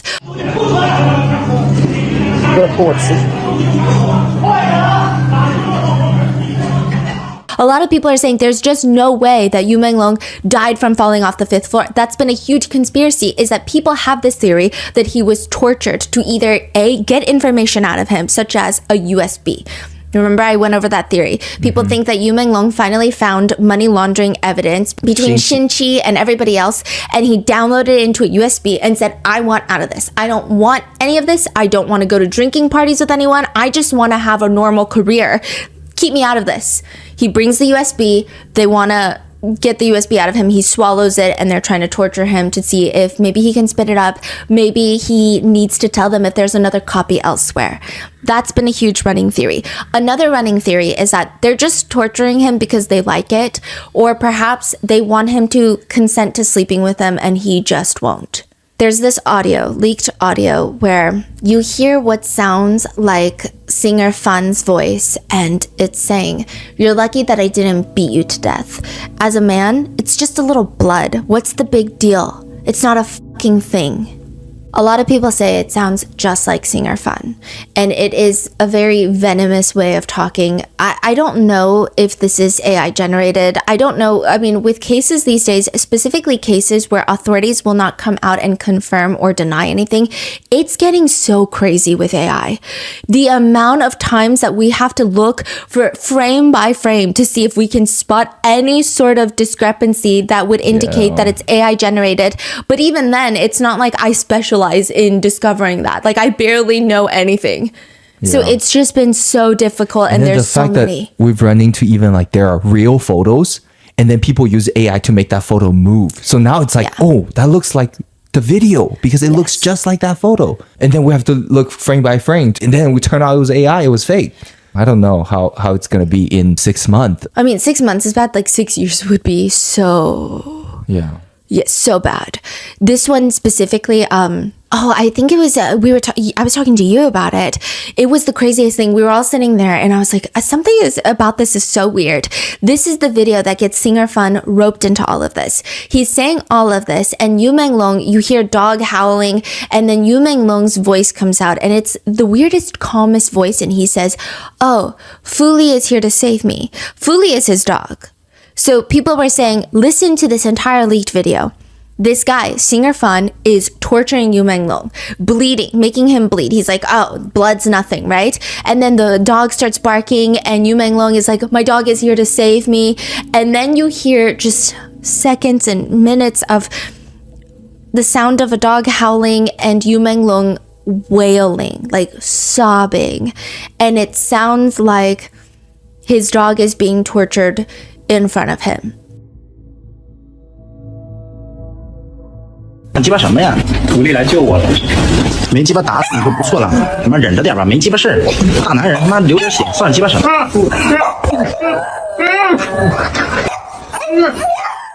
But then it gets confusing, because that whole part where he says, Fuli is here to save me, his dog's name Fuli, 徒弟来救我了， that's from his live stream.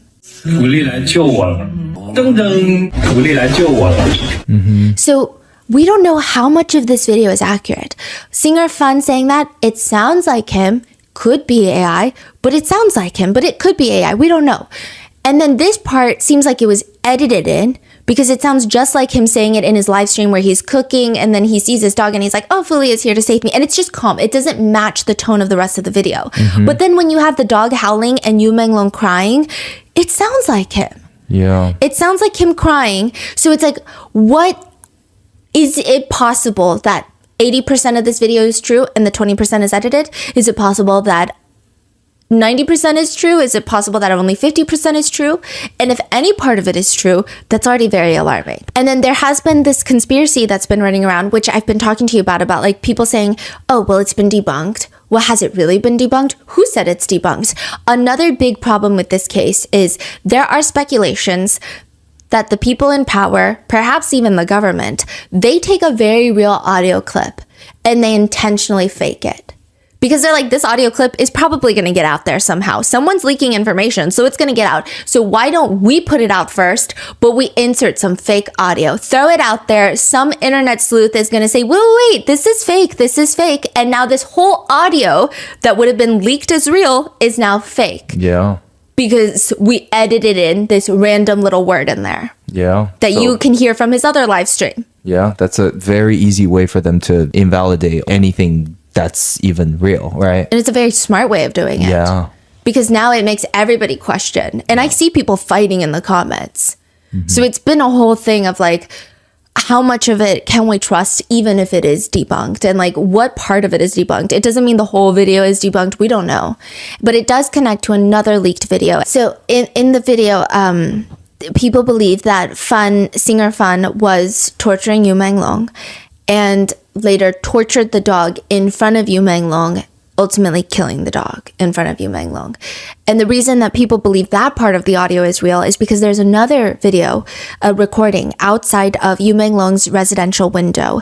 And this is from allegedly a neighbor of Yu Menglong. And again, this could be fake, this could be real, this could be half fake, we don't know. But you just hear muffled wailing, and it sounds like Yu Menglong sobbing, Fuli, I'm so sad, I can't do this, I'm so miserable, Fuli is his dog's name. There's so much blood, you killed my dog.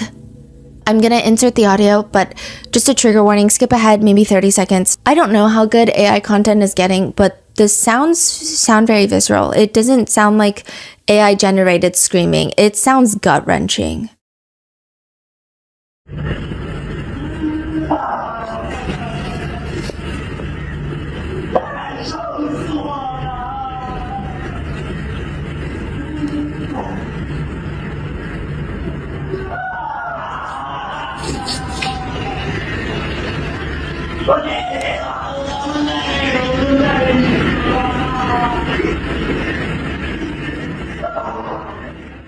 But this makes people believe that singer Fan is there and that they killed Yu Menglong's dog to get him to comply.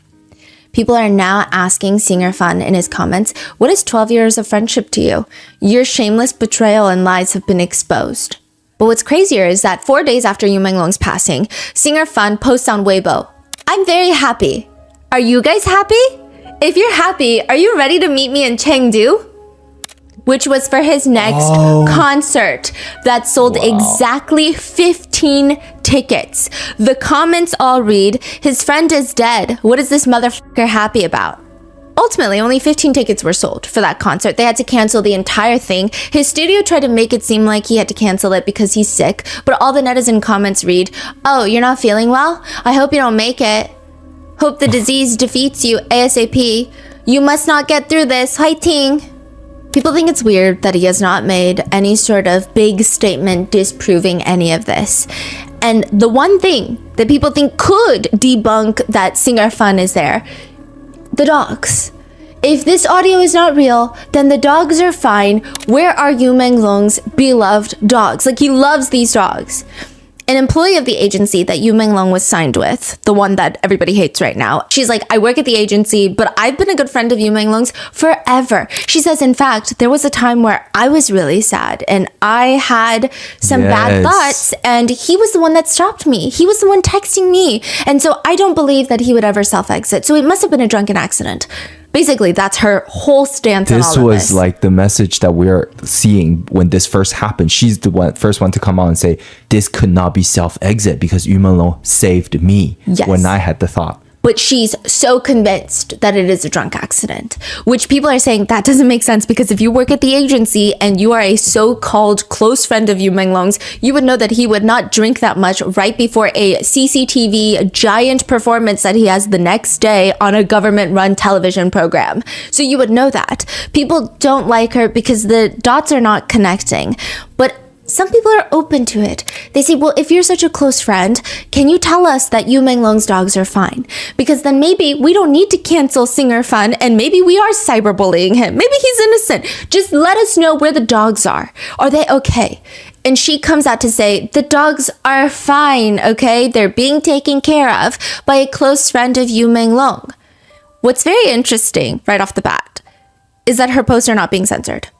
Anyone asking about the dog, their posts are getting buried, it's getting deleted, it's getting wishy-washy on different platforms. Sometimes it goes down quicker than others, but she's doing full-on posts about Yu Menglong's dogs and being like, don't worry guys, Yu Menglong is gone, but his dogs are here and they're fine and they're with his friend. The posts are up. So people start asking, okay, well, if the dogs are fine, can you just ask that friend for a photo of the dogs? We just want a photo of the dogs to make sure that they're okay. A photo, a video just disproved a lot of things. Yeah, just give so us easy. time and date and a photo of the dogs and we're good. And she starts commenting back, you guys are so weird. You don't think that you're so weird and ridiculous? When Yu Menglong was alive, you didn't even care about him, but now that he's gone, everyone cares about his dogs? What do you mean? Such a bizarre response. Just give us a picture of his dogs. It's very evasive, to say the least. This lady is also allegedly very close with Kimmy before he passed away, suspiciously. And she just keeps repeating that all of this was a drunk accident and you guys are weird for wanting pictures of the dogs, for wanting proof of life of the dogs. She's a screenwriter for the agency, but others have been coming out to say, I don't think so. I think she's politically well connected. I think she is actually running a lot of the show behind the scenes, because the way that she's coming out to make these bold statements and claims, you're not just a screenwriter from the agency. Even the chairman of the agency stepped down because of all this happening. And this screenwriter gets to go online and say all sorts of things, and she hasn't been fired. They're just letting her do this. Are you the one running things? And to that, I mean, you could just play it off as a very goofy rumor. Like, if you are genuinely just like an employee at a company and people accuse you of being Jeff Bezos, it's just like this is so goofy. This is ridiculous. Like, I'm not even going to pay attention to it because of how unrooted in reality it is. That would be a typical response. But instead, she starts commenting like, someone who's saying stuff like that probably has never been inside of an office before. No common sense at all. It's very defensive. Yeah. Which makes people think, is it true then? It doesn't make sense. She's also very unhinged, I will just say. She goes on to post a certificate of a star that she had purchased. And she says, Prince has his own planet now. And it's just a picture of a star certificate. Yeah, like, you know how you can purchase like a star, in the space. And it's for Yu Menglong.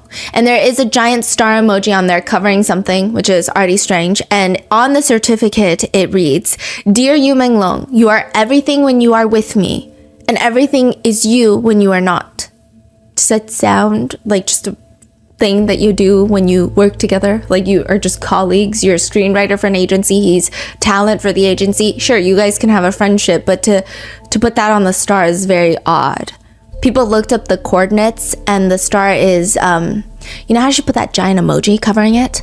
People look up the coordinates, and that star is not just called the Yu Menglong star. It's Yu Menglong and her name together on the star.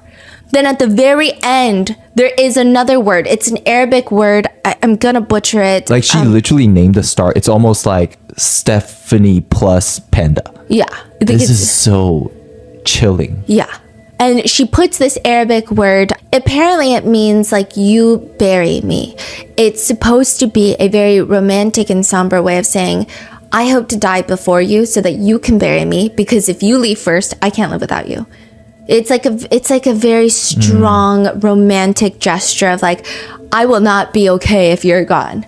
So you must be the one to bury me. Netizens were so irked by all of this because, well, for one, it's just creepy. Like, what do you mean you guys work together and you bought a star and you're putting all these different romantic connotations, and you seem like you're more higher up in the agency than you want to lead on? And also, why can't you just give us a picture of the dogs? And we hate this star. Netizens were so irked that they bought their own star and they named it Little Fish, which is Yu Menglong's nickname. Yu means fish in China, so they call him Little Fish. Now, side note, it is said that she has a second account that she uses frequently, and September 10th, she writes, The last time is terrifying. You won't know it's the last time. There is no goodbye, no signs, just regrets. Good night. That's a very cryptic message before everything went down the next day.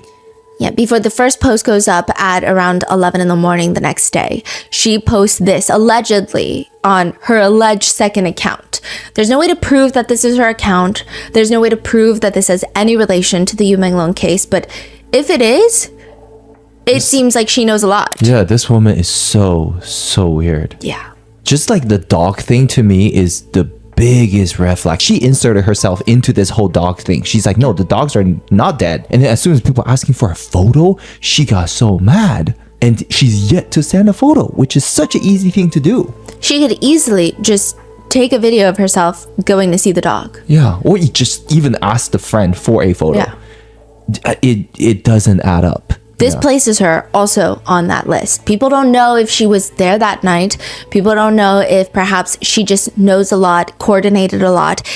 A lot of netizens are on the belief that she knew more than she's leading on, that she knew more than September 11th. Morning came around, paparazzi released the information. They think that either she was called that night or she was there that night.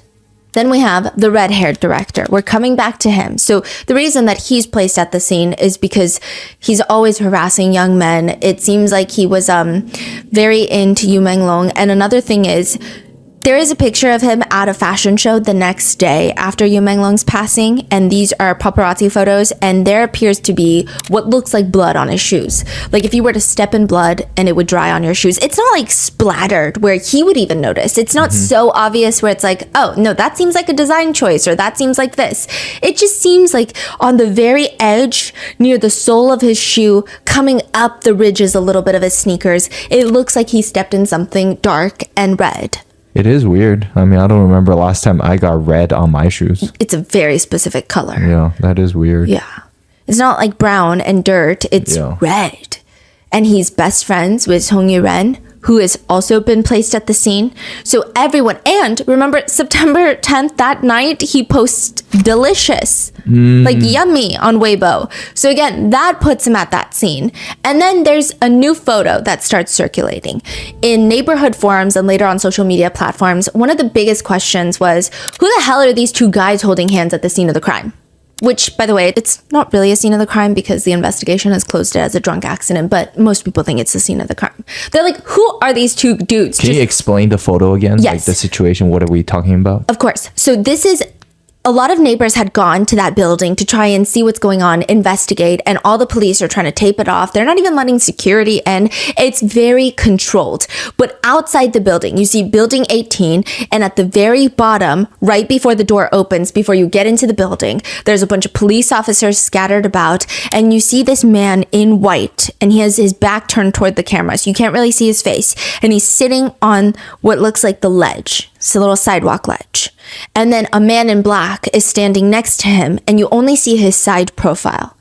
And he's like holding his hand. They look like they're caressing, comforting each other. But it's not this deep sense of profound comfort of, we are in immense grief, let's cry together. It's almost like those jokes of the young couple at Disneyland lines. Like you always see that weird high school couple that's like all up on each other, and you're like, whoa, this is Disneyland. What's going on? Like, please, let's be appropriate. Like it feels like that. It's like they're just like holding each other's hands. It's not that inappropriate, but it's like, it's weird. It's like a calmer, comforting. The feeling I got was like, I thought maybe one of them is the one that put their shirt on Yu Menglong. Like they're the friends of Yu Menglong, and they're just looking at the situation, comforting each other by holding their hands. Like, what the fuck? But it doesn't feel like a deep, profound, Yeah. like I'm in grief, because no one's slumped over. No, I feel like if you're really that sad of a friend passing and seeing that friend pass, I feel like you'd be slumped over and someone would be like patting your back. Yeah. I don't think it'd be like, here's my hand, hold my hand while you're standing next to me. Yeah. So people thought it was really weird, but they're like, who the hell are these two guys holding hands? Because they must have been at the dinner party. The guy in white, obviously you can't see him because his back is turned to the camera. But the man in black, you can see his side profile. And people are saying it looks just like director Chang. Now, a little bit of context. The man in black has black hair. Director Chang has bright, flaming red hair. And he comes out to say, you guys, I have had this flaming red hair for years. I've never had black hair. I didn't have black hair September 10th, September 11th, and I don't have black hair now. People are saying, okay, well, we didn't see you September 10th and September 11th, so we don't know if maybe you just dyed your hair back. But I will say the day after, when he did go to the fashion show, he did have red hair. So he's saying, that's not me, but people still believe he was there that night because of the delicious comment that he made on Weibo, that random post. He's friends with Hong Yiren. He's known to be very creepy, and a lot of people believe that he was trying to sleep with Yu Menglong. And allegedly, I don't know if it's true or not, I read that when Kimi passed away, he also posted delicious on Weibo. Not only that, he was obsessed with Kimi as well. People are Really? saying that his obsession moved on from Kimi after his passing to Yu Menglong. He was obsessed with Kimi, still posts about Kimi on his anniversary of his passing, posts all sorts of nonsense. And this has actually been a huge point of contention. After Yu Menglong's passing, he posts about Kimi. And people are like, why is he posting about Kimi? Because it's making him look more suspicious. So not only do we think that you are connected to Yu Menglong's passing, we also think you're reminding us that we think that you're connected to Kimi's passing. Yeah. Why would you because- do that? Yeah, because the whole world thinks you did this to Yu Menglong. And you brought up another singer that passed under very... Suspicious Yeah. circumstances. That's a really weird action when people are thinking, yeah. People are thinking that's his way of telling people, the very powerful people, you know you need to protect me, because he's getting a lot of the heat. Him and Hong Yiren and the singer Fan are getting a lot of heat right now because there's just a lot more to dig through. A lot of the other people, yes, they're powerful, they're well connected allegedly, but Oh my God, there's that not makes a lot so of much sense There's now. not a lot of conversation about them because you don't really know Yes. that much about them. You don't have them doing interviews. You don't have them doing outrageous things on camera. You don't have social media posts. So the to message study. is not for the public, it's for those people Yeah. who's involved, allegedly. Wow. It's the allegation is like, hey, you remember what I know? Let's not forget what I know. What exactly is he posting? Do He's you posting know? about, like, I've talked to Kimi's parents, posted this video because he should have turned 37 this year, but he's gone. And I'm just posting, he will forever be youthful, which again, people think is weird because he does have an obsession with young boys, men, right? It was just like very vague and weird stuff to the point where people are like, okay, we think he's posting this to remind these powerful people, since he is one of the few getting dragged through the mud. Don't forget that I know a lot of stuff too. But if he's not the guy in the black shirt, because people are saying, we think that he was there, but we don't think he's the guy in the black shirt. I mean, like, the side profile is alarmingly similar, but you're right, he does have black hair, and Director Chang always has red hair. Who are these two guys holding hands at the scene of the crime? That's where Ji Guangguang comes in. Ji Guangguang is the owner of the apartment building in which Yu Menglong passes away from. He's a writer, screenwriter. His biggest work was, I think it's a show called Come On, You Are the Best. He's also written some books. According to an online detective, he is the homeowner and he was the host of the dinner party, and he's not necessarily the most successful, but that just means he's well connected. He's politically powerful. He loves Rolex watches. He loves spending a lot of money, but he doesn't really have the success to back it up. So, like, he must be one of the politically well-connected people as well in there. It just doesn't make sense. So those two watches were allegedly his Yes. in Yu Menglong's pocket. Yes, if it is true that there were Rolex watches, people think that it was his. He seems to be a huge fan of the brand Rolex. That is so weird. Shi Tao is Ji Guangguang's husband. So they think that Ji Guangguang is the man in white and Shi Tao, his husband, is the man in black comforting him. So they're at the scene. But we don't really know that much about him. We just have this rumor that Ji Guangguang's father was the former premier of the state council. So it seems like there has already been allegations at the forefront since a long time ago that he is very politically well connected. But being politically well connected is not necessarily a bad thing until now. So they get placed at that dinner party. And Ji Guangguang doesn't really make any statements that are convincing. He just goes off to immediately turn off his comment section. And people think that is very suspicious. There's also another photo of him where it's a very blurry photo of him inside of his apartment unit. And it looks just like what the apartment units look like in this building. It looks like the window that Yu Menglong fell out of in the back of this photo. So we've got Ji Guangguang, we've got his husband, and that husband is definitely not Director Chang. But Director Chang is placed at the scene of the crime. And then he goes on to keep fighting it. He's like, I'm not going to shut up about this. I'm going to post these WeChat photos. I'm going to show you guys my messages. And that is how Tian Hairong gets placed at the scene of the dinner party. The billionaire widow Yeah. that allegedly also wanted Yu Menglong. Tian Hairong, her husband was at one point one of the richest men in China. He went to prison for money laundering. He died suspiciously in prison, and she inherited billions of dollars. She has been friends with the red-haired director for at least the past 20 years. And people are saying she is the money behind all of this. I mean, yes, all of these people are politically well connected. What does that mean? They have boatloads of money. They've got a lot of it, but they're using their political connections to get away from this scot-free. They're going to have the authorities not investigate. They're going to shut it down online. It's going to be censored. But what about her? If you've got no political connections, so people are saying everyone can be the fall guy. You can be the fall guy. If people are thinking that Yu Menglong was murdered, let's give them a murderer.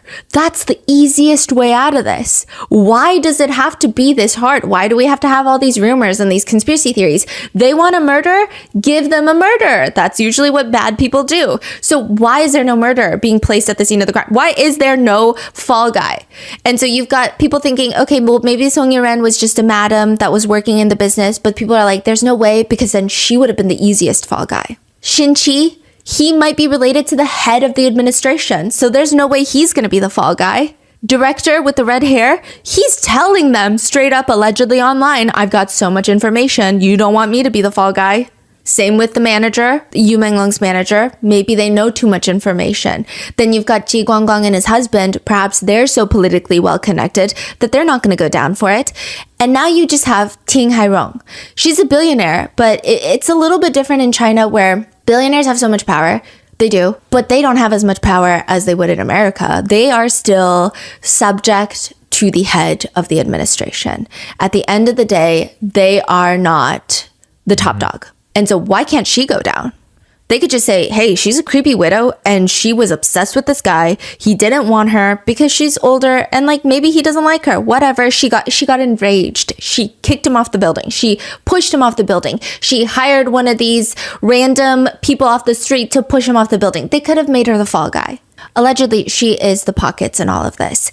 Neighbors have reported that people were going around offering tens of thousands of dollars per resident to not talk to any media, to not talk to the police, and to just shut their mouth. Don't post anything. Don't go on Instagram. Don't go on Reels. Don't go on Threads, which is where a lot of people have been circulating information. Just shut up, and here is money. People did calculations. You're talking about tens of millions of dollars. The only person that would have quick access to that kind of funds is Tian Hairong. It doesn't make any sense. Additionally, some people said that they didn't take the money. There are allegations that netizens there did not take any of the money. They didn't want it. And they were perhaps talking to some reporters, posting a bit online. Their tires were allegedly slashed. That has been the rumor that's been going around. They've had red paint splashed on their doors. And within days, a lot of the units in this complex go up for sale. These units are going up for sale at crazy discounted rates. People are panic selling. Now, originally the thought was, well, that makes sense. You have very bad news in an apartment complex. You don't want that to affect your equity in the house. So maybe you want to be the first few to sell before it really starts plummeting and people all want out. It's kind of like the stock market. Everyone's panic selling. That was the initial thought. But the amount of money that people would be losing, it doesn't make any sense. And also, lots of tragedies happen in Beijing at all sorts of different apartment complexes. And typically, you just ride the wave and in a year, you won't lose any money. It doesn't make any sense that they would be panic selling unless they're scared to live there. They just don't want to live there because they know it is not what they're telling the internet. So why would you feel safe living there when the internet is saying, okay, these authorities are saying that he fell drunk, but that's not true because you heard things that night. Yeah, I think I read somewhere that it was the neighborhood before was they have 90 units that's listed for sale. Overnight, it went to 153 or something. Just boom, doubled. In 12 hours. That doesn't make sense. Something happened. One neighbor says, I live nearby. I was contacted by them. It's not really disclosed who they are, but they gave us a lot of money. And they gave my family a lot of money for not revealing anything.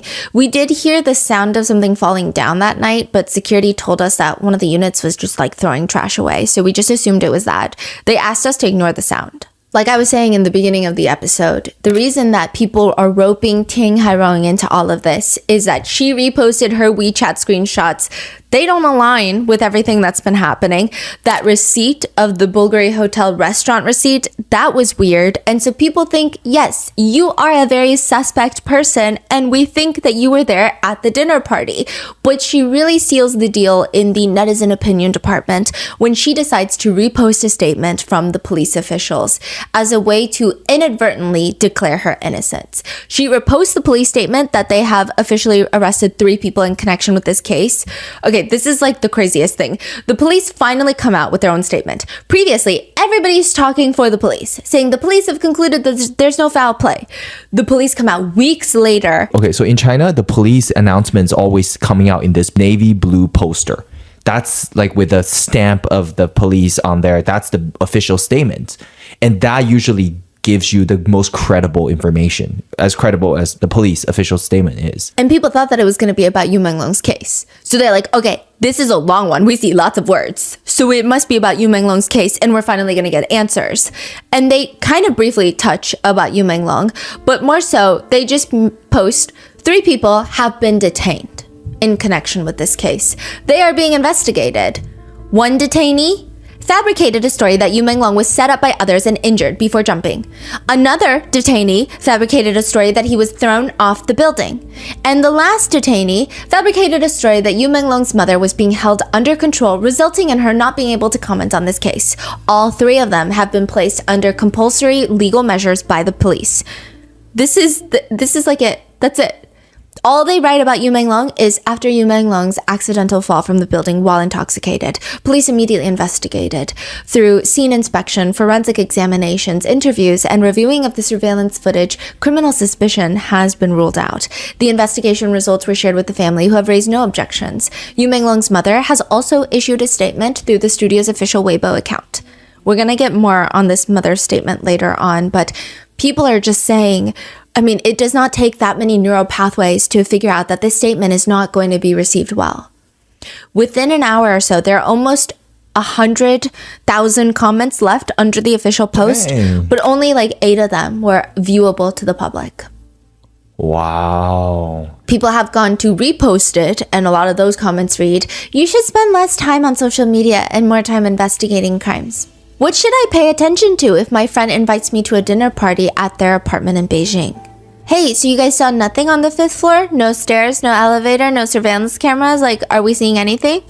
Other people comment, there is never any sort of drinking party, only other types of parties.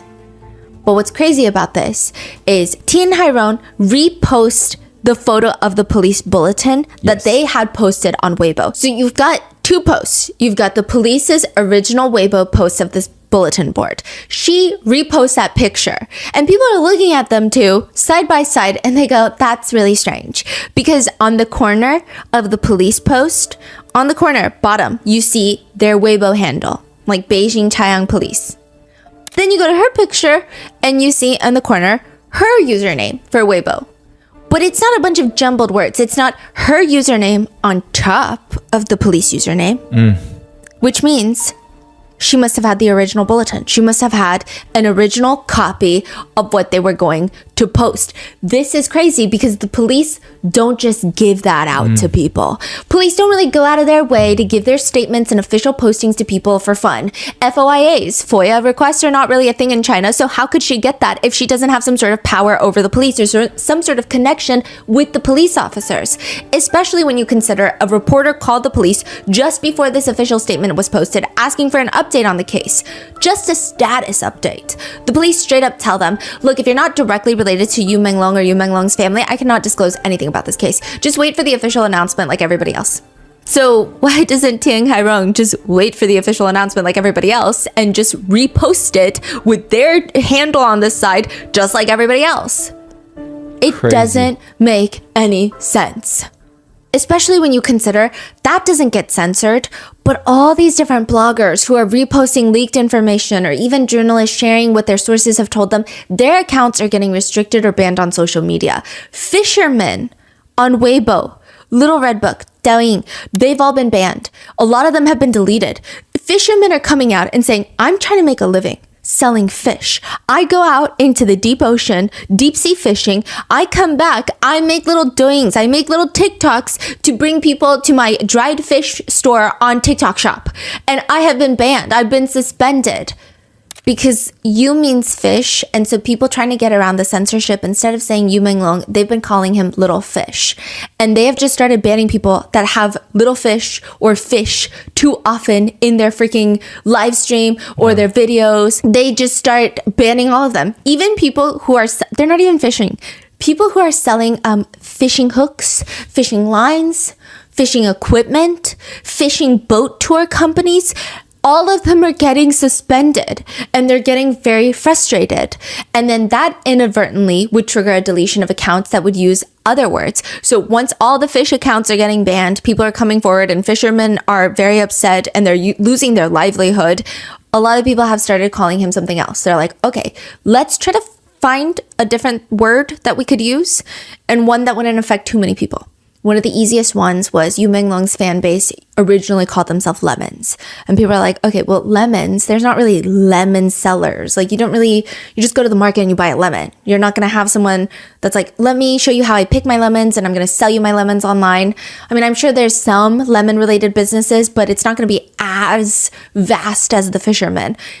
Lemon gets banned. Selling umbrellas gets banned because that is... Yu is rain, also means rain. Yeah. Yu Meng, where censorship is maybe not as obvious of a problem, but censorship exists everywhere. Like, even in the US, like, there's no such thing as, I don't think there's any country that does not have censorship to any varying degree, but they say that when censorship gets really bad, it's a serpent eating its own tail. Because something is getting censored, naturally it causes everyone to wonder, why the hell is this getting censored? Which then leads to a bigger conversation of the intent of the censorship, the conspiracy theories, the dark, different allegations and suspicious points, which again, could not be true, could be absolutely true. We don't know, but this cycle starts and the conspiracies get darker and bigger. And then that conspiracy getting censored almost adds credibility to the conspiracy, and it's a serpent eating its own tail. And it's like this vicious cycle of just, we don't know what's true, and everyone just gets hurt in the process. And it's not even like the government really benefits either. And it instills a lot of fear in citizens. I think the reason that people are very upset about this case is, I think there are lots of people who just love Yu Menglong, and I think there's a lot of people who just don't like injustice. But there's also this extreme fear in citizens of, if even this celebrity Yu Menglong's death can be covered up, so to speak, what about literally every other citizen who does not have 25, 26 million followers who care about their well-being? Who cares about them? One comment reads, if it truly were just an accident, why such heavy-handed censorship? I just don't get it. And on that note, I'm going to go through some of the rapid-fire conspiracies that do get a little bit more off the beaten path. Like, these are conspiracies that I probably don't see as frequently connected to any other case. I think that there were times where I would get into going down the rabbit hole for these theories, and then I would have to pull myself out, and it felt very disorienting because while it does seem very detached from reality, I don't even know what to believe anymore. It's just gotten that weird. Some accounts have taken it a little unhinged. There are theories that because Yu Menglong's birthday coincides with the head of state, that he was used as a sacrifice. People have pulled a clip of the head of the administration in China stating that he believes that soon people will live to be 150 years old. And that has drawn a crowd of people to believe that there are ritual sacrifices being performed for the rich and powerful. And I know it sounds crazy, but we have the same exact conspiracy theories in the United States with child sacrifices so that the wealthy could get wealthier and that they can have more success and all of these. I think it's just embedded in a lot of humans, because I guess that's just what we expect from power. And they say that you can deceive the king of hell and extend your lifespan if you find someone whose horoscope matches you and you guys have the same birthday. the king of hell gets a little bit confused. So they're like, oh, I guess you're already dead. I'm not going to look for you on earth to bring you back down here. That person, they say, is known as the living mummy, living until it's time for them to be sacrificed. They say that he was killed on September 10th because it coincides with the end of the blood moon. So they think that this was a sacrifice for the head of the administration. Again, it sounds like a very crazy theory. I think we've had similar theories happen in the United States. There's no way for me to even give you any sort of concrete evidence for this type of theory. I don't know. Then there is the 798 Cube Art Museum that comes into question a lot. About 2 weeks after Yu Menglong's passing, it was recorded that someone had logged onto his Weibo account and the amount of posts that he had on his Weibo went down. So 2 weeks after he passes away, someone just deletes one thread of photos. That's weird. Which ones? And so people start going cross-referencing, they start looking, and they find it's 3 photos that are connected to Yu Menglong visiting what appears to be a museum. It looks like it actually kind of looks like he's in a rug store. If you look at these 3 photos, it's him kind of laying down or posing in front of, it looks like red rugs that are hung about, and there's rugs stacked on top of each other. It looks very artsy. At one point, you see some sort of silver chains on the side. It looks kind of industrial. Maybe it looks like a rug making factory. But interestingly enough, these are the photos that disappears. What's in these photos that's even weird? They try to trace the timeline of when those photos were posted, and it coincides with when Yu Menglong had gone and visited this museum called the 798 Museum. So now netizens want to know, what the hell is the 798 Museum in Beijing? What's going on in that museum, and why would someone want to delete pictures that he took inside that museum? They're not even controversial pictures. They're modeling shots. They're celebrity selfies. It doesn't make any sense. People find one review because it was very hard to find what's going on inside that museum. People are saying, oh, we think this is what was happening in that museum, but it was definitively some people are saying, no, I think that's a different museum. There was lots of back and forth of I don't think that's a museum. I think that's a fake picture. I think that's AI generated. September 6th.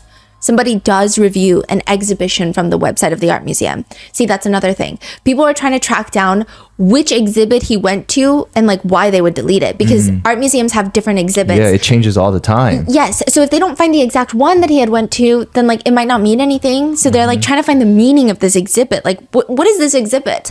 So they find one from September 6th, which was still the exhibit that was in operation when he had gone. And they say, this reviewer says, location is great, parking is great, transportation is great, ticket is cheap, I highly recommend.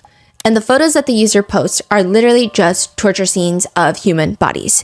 They're not real human bodies, so we think, right? So I think, but there are some people who think they are. I don't know. It is just gruesome, looks like horror movie. There is one where it just looks like a man's face has just blown apart.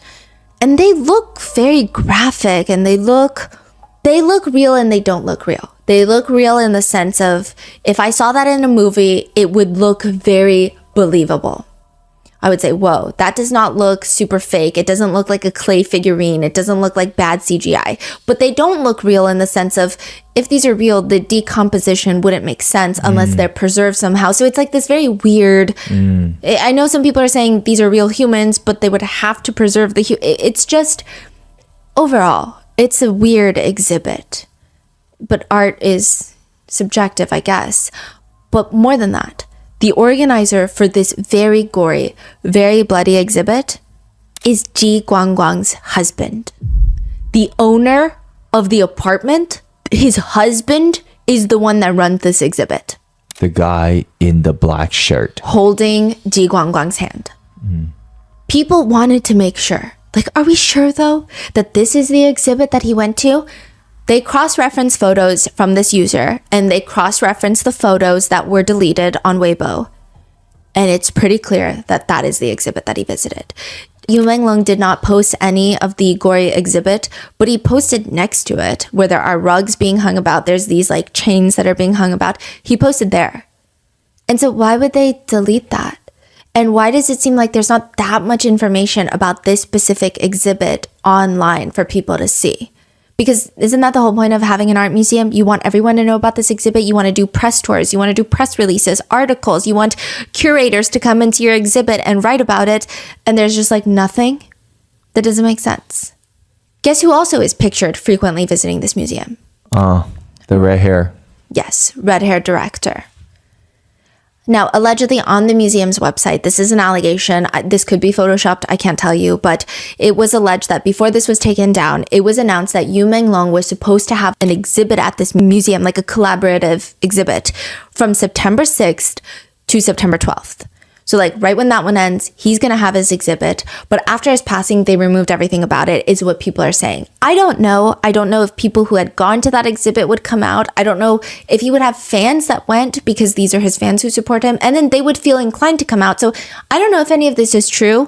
But there is a rumor that it was called Unfinished Borders, which people are now definitely reading into it, wondering if people were thinking that his life and exhibit were going to be unfinished.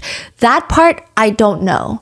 But it does, there is a connection between Ji Guanggang's husband, it seems, to the exhibit and those pictures being deleted.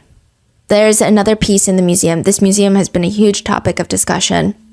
There's another piece in the museum. It's an old raggedy jacket that looks like it's been rolled around in dirt. Maybe there's blood on there.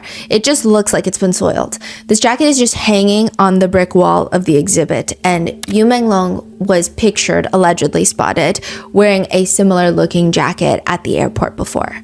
Some people are saying this art museum feels like a bunch of rich people, sick rich people who probably are into gore, who like these very bad, nasty things, and they are almost incorporating real life victimization and this museum all together in one piece so blatantly in front of everyone, and they might get off on that aspect as well. They're saying, what if Yu Menglong was tortured in this jacket and then they hung it up in the museum? Because they get off on it, because why not? People are wondering if this is just like a rape museum of all the artifacts and product of them essaying and their sick sexual fantasies. That's what people are saying online. I can't tell you if any of this is true. I will say the jacket does look similar, but that jacket could be just like a Uniqlo jacket, a Target jacket, like a jacket that everybody wears. I don't know. Like hanging a jacket is like, what kind of art is that even? Yeah. So weird. Everything's so weird there. Then come there's even more about the museum, by the way. There's like this conveyor belt that people have been posting online. And again, I haven't physically been there, and like, I'm just getting so cautious about AI generated content. So I can't tell you definitively if this is even a picture of the museum, but they say, you know how you go to a dry cleaner and they have that conveyor belt where they hang the shirts and they push the button and it just rolls. It seems like instead of shirts hanging, it's like skin suits hanging. It looks like someone just skinned someone's torso and then hung them on this conveyor belt, and it just keeps moving around and around. And the skin looks very realistic. A lot of medical professionals allegedly have been posting online like, hey, so I work in the medical field. I'm in a research lab, and I'm just going to tell you, it's a very good artist or it's something else. So that's what a lot of people have been saying. But overall, they're saying this museum is creepy. Another one is there was this one exhibit, a picture going around of an alleged exhibit, where there are just so many shoes. It's not a pair of shoes. Just imagine if you were to just buy one shoe of every pair and fill an entire massive grand ballroom with it. And then each shoe is tied to a red string and they all go up into the ceiling at one focal point. And it's like this mammoth sized red string shoe. It's very eerie because of how much string there is. You can't even see through the string. And then also it's eerie because you're human and you're like, why is there only one shoe? Why isn't it a pair of shoes? Whose shoes are these? Where did you get these shoes? The shoes look lived in. They look like people wore these shoes for a very long time. So whose shoes are these? People are pointing to one specific shoe, which they believe, they are alleging, this is a conspiracy theory, that is Kimi's shoe. They said that he wore shoes like this very often, and they think that is his. And like we said, the red-haired director was always seen at this museum, and he was seemingly obsessed with Kimi. Additionally, a lot of people think that Kimi's alleged photo from his funeral many years ago, they think that he was mutilated and tortured to death. That is a conspiracy theory online. They think that it does not appear like his body is intact. His family did come out years ago to say That's not true. Our son was very depressed. I don't know why people don't want to accept that he was depressed and he self-exited.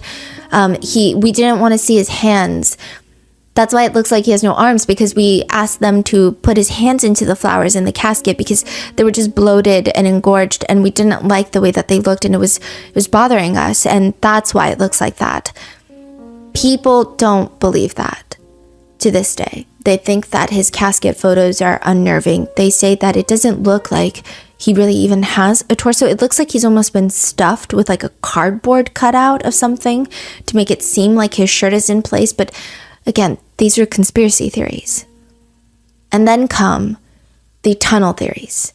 I feel like every case, once the conspiracies start getting a life of its own, there must always be tunnel theories. I know with the Sean Combs case, there was tunnel theories between the tunnel of the Playboy Mansion and his house, and everything is always a tunnel. It comes back to a tunnel. But they say that the museum is connected with an underground tunnel to a very big hotel, the Bulgari Hotel. The same one that the red-haired director and Tin Hairong had dinner in that night. They say there is a tunnel, an underground tunnel, so that they can transport him from the hotel to the museum and however they please.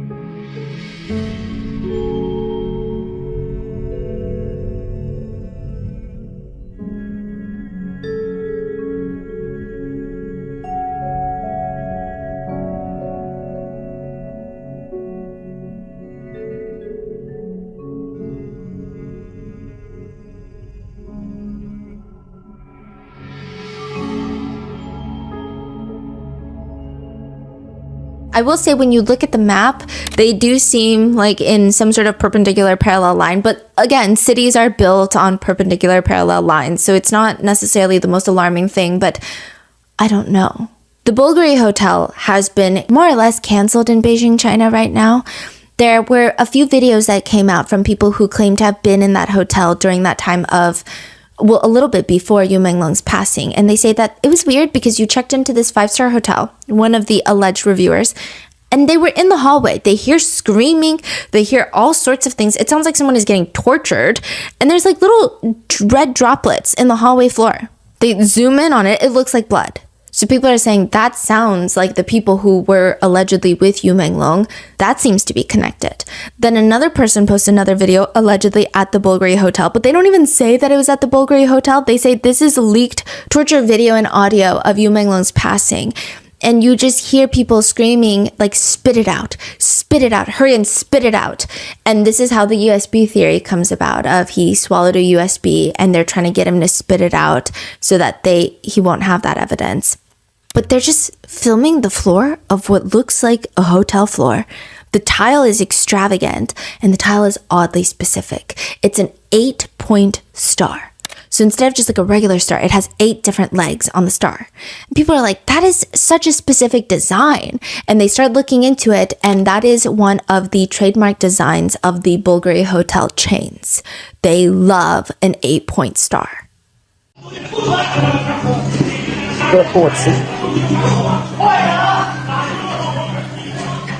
And that is how the Bulgari Hotel, the museum, they all become points of captivity in this theory of what happened to Yu Menglong, as well as the residential building. Most of the 17 people have denied any sort of involvement. I just went through the core group of people, but all the other ones, there's not as strong evidence tying them to. These are the main ones that people are focused on. They have denied any sort of involvement. Some of them have come out to say they don't even know Yu Menglong, to which netizens are now, I don't want to say they're making jokes, but they're sarcastically asking all these people, oh, nobody knows him? Then whose house did he go to for the dinner? Who was at the dinner with him if nobody knows him? Other netizens are saying, fine, I guess we were the ones at the dinner party then, because nobody else was. One netizen says, wait, nobody knows Yu Menglong but us? Only netizens know Yu Menglong? They're just providing character statements almost for Yu Menglong. Wait, is the light flashing behind you? Do you feel like it's flashing or no? I don't know. Okay, continue. I'm sorry. People just want someone to be transparent. And someone maybe is. September 12th, the day after Yu Menglong's passing, someone claiming to be Yu Menglong's cousin comes out on Little Red Note to release a statement that very quickly gets banned, but it reads, I'm Long Long's cousin. Long Long is Yu Menglong's nickname. Right now, Auntie, Long Long's mom, and several other relatives are in Beijing, keeping watch over Long Long's body and waiting for the police's final investigation results. The autopsy results haven't come out yet. Auntie and the other family members landed in Beijing late in the night of the 11th, and the family is mainly focused on taking care of Auntie, so please don't worry. And he goes on to list a few very strange things. First of all, nobody alerted the family. This is what the so-called cousin allegedly claims. No one alerted the family that Yu Menglong passed. They found out through social media just like everybody else on Weibo. The cousin claims a few things in this post that are alarming. The police said that it was an accidental fall. According to them, what happened was pretty much what the media reported. So he's saying like the police haven't given any of our family members any additional information. They say that they were drinking at the friend's house until around 4 a.m. And then Long Long went into the bedroom, locked himself in the bedroom. And then at around 6 a.m., 2 hours later, the dinner party guests, they decide to leave and they go downstairs and they discover that he had fallen, and a neighbor walking her dog also discovers that he had fallen, and the police are called to the scene. Police take statements of everybody there, and everybody said that they were very close friends of Long Long. But this cousin is saying, I have talked to other people in this agency that I believe were close to Long Long, and they have told us specifically, the family specifically, that Long Long doesn't even know these people that well. Like, he's not friends with these people. He doesn't even know them like that. He just went because his manager asked him to. He also goes on to state that a few very strange things have happened. Long Long left his phone on the living room sofa. So he goes and he locks himself in this guest bedroom of a person he doesn't even really know. Because again, they're like, we don't even know that he knows these people. But he's going to sleep over at their house after getting wasted. It doesn't make any sense. And then he's going to leave his phone on the living room sofa and then go into the bedroom by himself. He also states that there were footprints on the windowsill where he fell. There were dust on the screen window that was found underneath his fingernails. There were marks of his feet scraping the screen window downstairs. He says that police spoke to the neighbors and all they know is that there were like 3 bottles of liquor and 3 bottles of beer that were drunk, but there were no signs of drug use. Like, there was security cameras in the hallway captured everyone going upstairs, but nothing else. They didn't capture the fall. They just happened to be not working that day. That's what the alleged cousin, claims. The cousin also claims to say that statement that was released by Long Long's dissolved agency, that was written by the police and posted at the police station. He's saying this is weird. Like, it just doesn't make any sense. He's saying like we're not really learning anything. And after arriving, police asked for the entire family members' mobile and WeChat numbers, and the hotel that the family had to stay at, they couldn't even book it themselves. They were like, no, the talent agency must book the hotel for the entire family. And we need to know which hotel and we need to know which rooms you guys are staying in, just so we can coordinate better if we need to reach you. But he's just saying it feels kind of weird. Additionally, he alleges that Yu Menglong's apartment where he lived in, family members aren't allowed in. Which, if this is a drunken fall, it's not a crime. Why can't they go into his apartment? It's not taped off. It's not a crime scene. He ends the post with, I understand a lot of this is necessary for the investigation and handling to control the media attention, but there are still so many things that I just really cannot understand. Initially, people believe that this is not Yu Menglong's cousin, that this is some random liar on the internet. But the alleged cousin, goes on to post a family photo which includes Yu Menglong in there. And back in 2011, Yu Menglong's account posted a comment under the cousin's page. So this is a pretty much valid. It is the cousin. Yeah. And then later, he goes on to post once more. The police came looking for me. Four of them. 2 cops, 2 detectives showed up. I'm not going to be updating this any further, so if you guys are looking for updates, you guys can just unfollow me. Then another later post.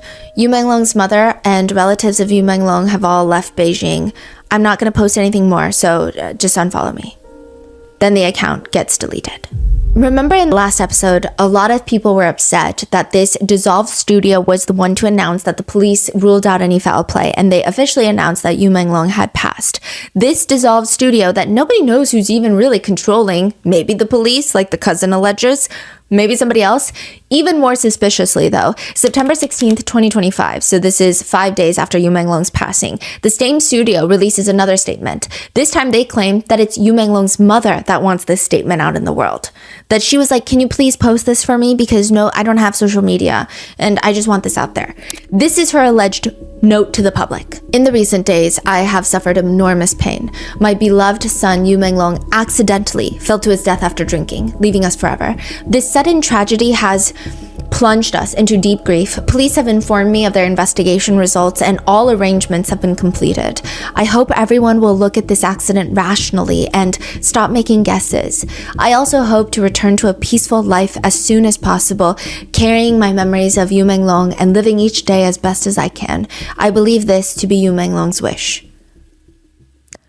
Netizens do not believe this statement to be real at all. Chief among those reasons, they don't think this is a mother who could write such a formal, official-sounding statement so soon after her son's passing, and even if she did believe that her son's passing was an accident, there's no celebration of his life. There are no kind words to her beloved son. There's no personal touch. The rumors are harmful. Stop asking questions. Move on. That's the theme of her message.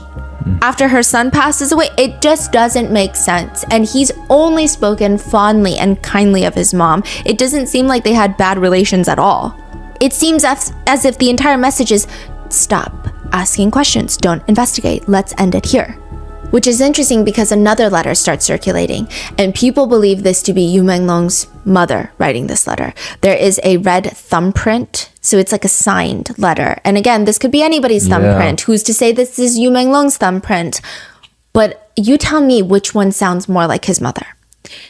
To all the kind-hearted and righteous people from all walks of life, I am Yu Menglong's mother. In this moment, with heart-wrenching grief, I am telling you the truth about my child's tragic misfortune, only hoping to seek a bit of justice from my wrongfully deceased child. On September 11th, 2025, my child left me forever. What I can't accept is that the murderer actually lied to the world that this was an accident, covering up this cruel crime with false statements and trying to erase my child's life. They fabricated lies, confused the public, and attempted to escape legal punishment by relying on their power. But they forgot that a mother's love and memory for her child will never be covered up by lies. I have in my hands key clips before and after my child's accident, testimonial records of insiders. This is sufficient to prove that my child's death was by no means an accident, but deliberate harm. Since my child has left us, I have sought help countless times, only hoping that the murderer can be punished as he deserves and that my child can rest in peace in heaven. But so far, the murderer is still at large and even tried to suppress the truth and block my demands. I know my power is meager, but I am unwilling to give up. My child was once so sunny and so kind, and he should not leave this world with any grievances, and even less should the murderer downplay his life with the word accident. I earnestly implore every conscientious person, if you have ever known anything before or after my child's death, and if you are willing to speak up for justice, please help me get justice so that more people can know the truth. I also earnestly implore the relevant departments to face my demands squarely, thoroughly investigate this case, let the evidence speak for itself, let the murderer pay for his actions, return justice for my child, return clarity to the world. I am willing to be responsible for every word I say, only hoping to comfort my child's spirit in heaven and let him know that his parents have never given up seeking justice for him. I don't know which one of these is real. I don't know if either of these are real, but if you had to choose, which one sounds real? And then there are speculations that the mother has been detained. There are also concerns that soon, if this conversation keeps going, that the authorities are going to start sharing information that looks badly on Yu Menglong. There has been growing accusations, not accusations, but there has been this alleged leaked document that has been going around with the official Beijing public security seal in the corner, and it claims that Yu Menglong was under investigation for child molestation. Nobody believes it, and I know that these are things that we should not cast doubt on, but with everything I've told you so far, could you believe this without further proof? Yeah, what kind of person would make something like this, right? This is crazy. I don't think there's anyone online that actually believes this. So one person just comments, it's really depressing that he tragically dies and then he becomes an enemy to the government overnight, but nobody knows why. There is a video of Yu Menglong where he is seen interacting with kids. And people are saying, like, I mean, look at him.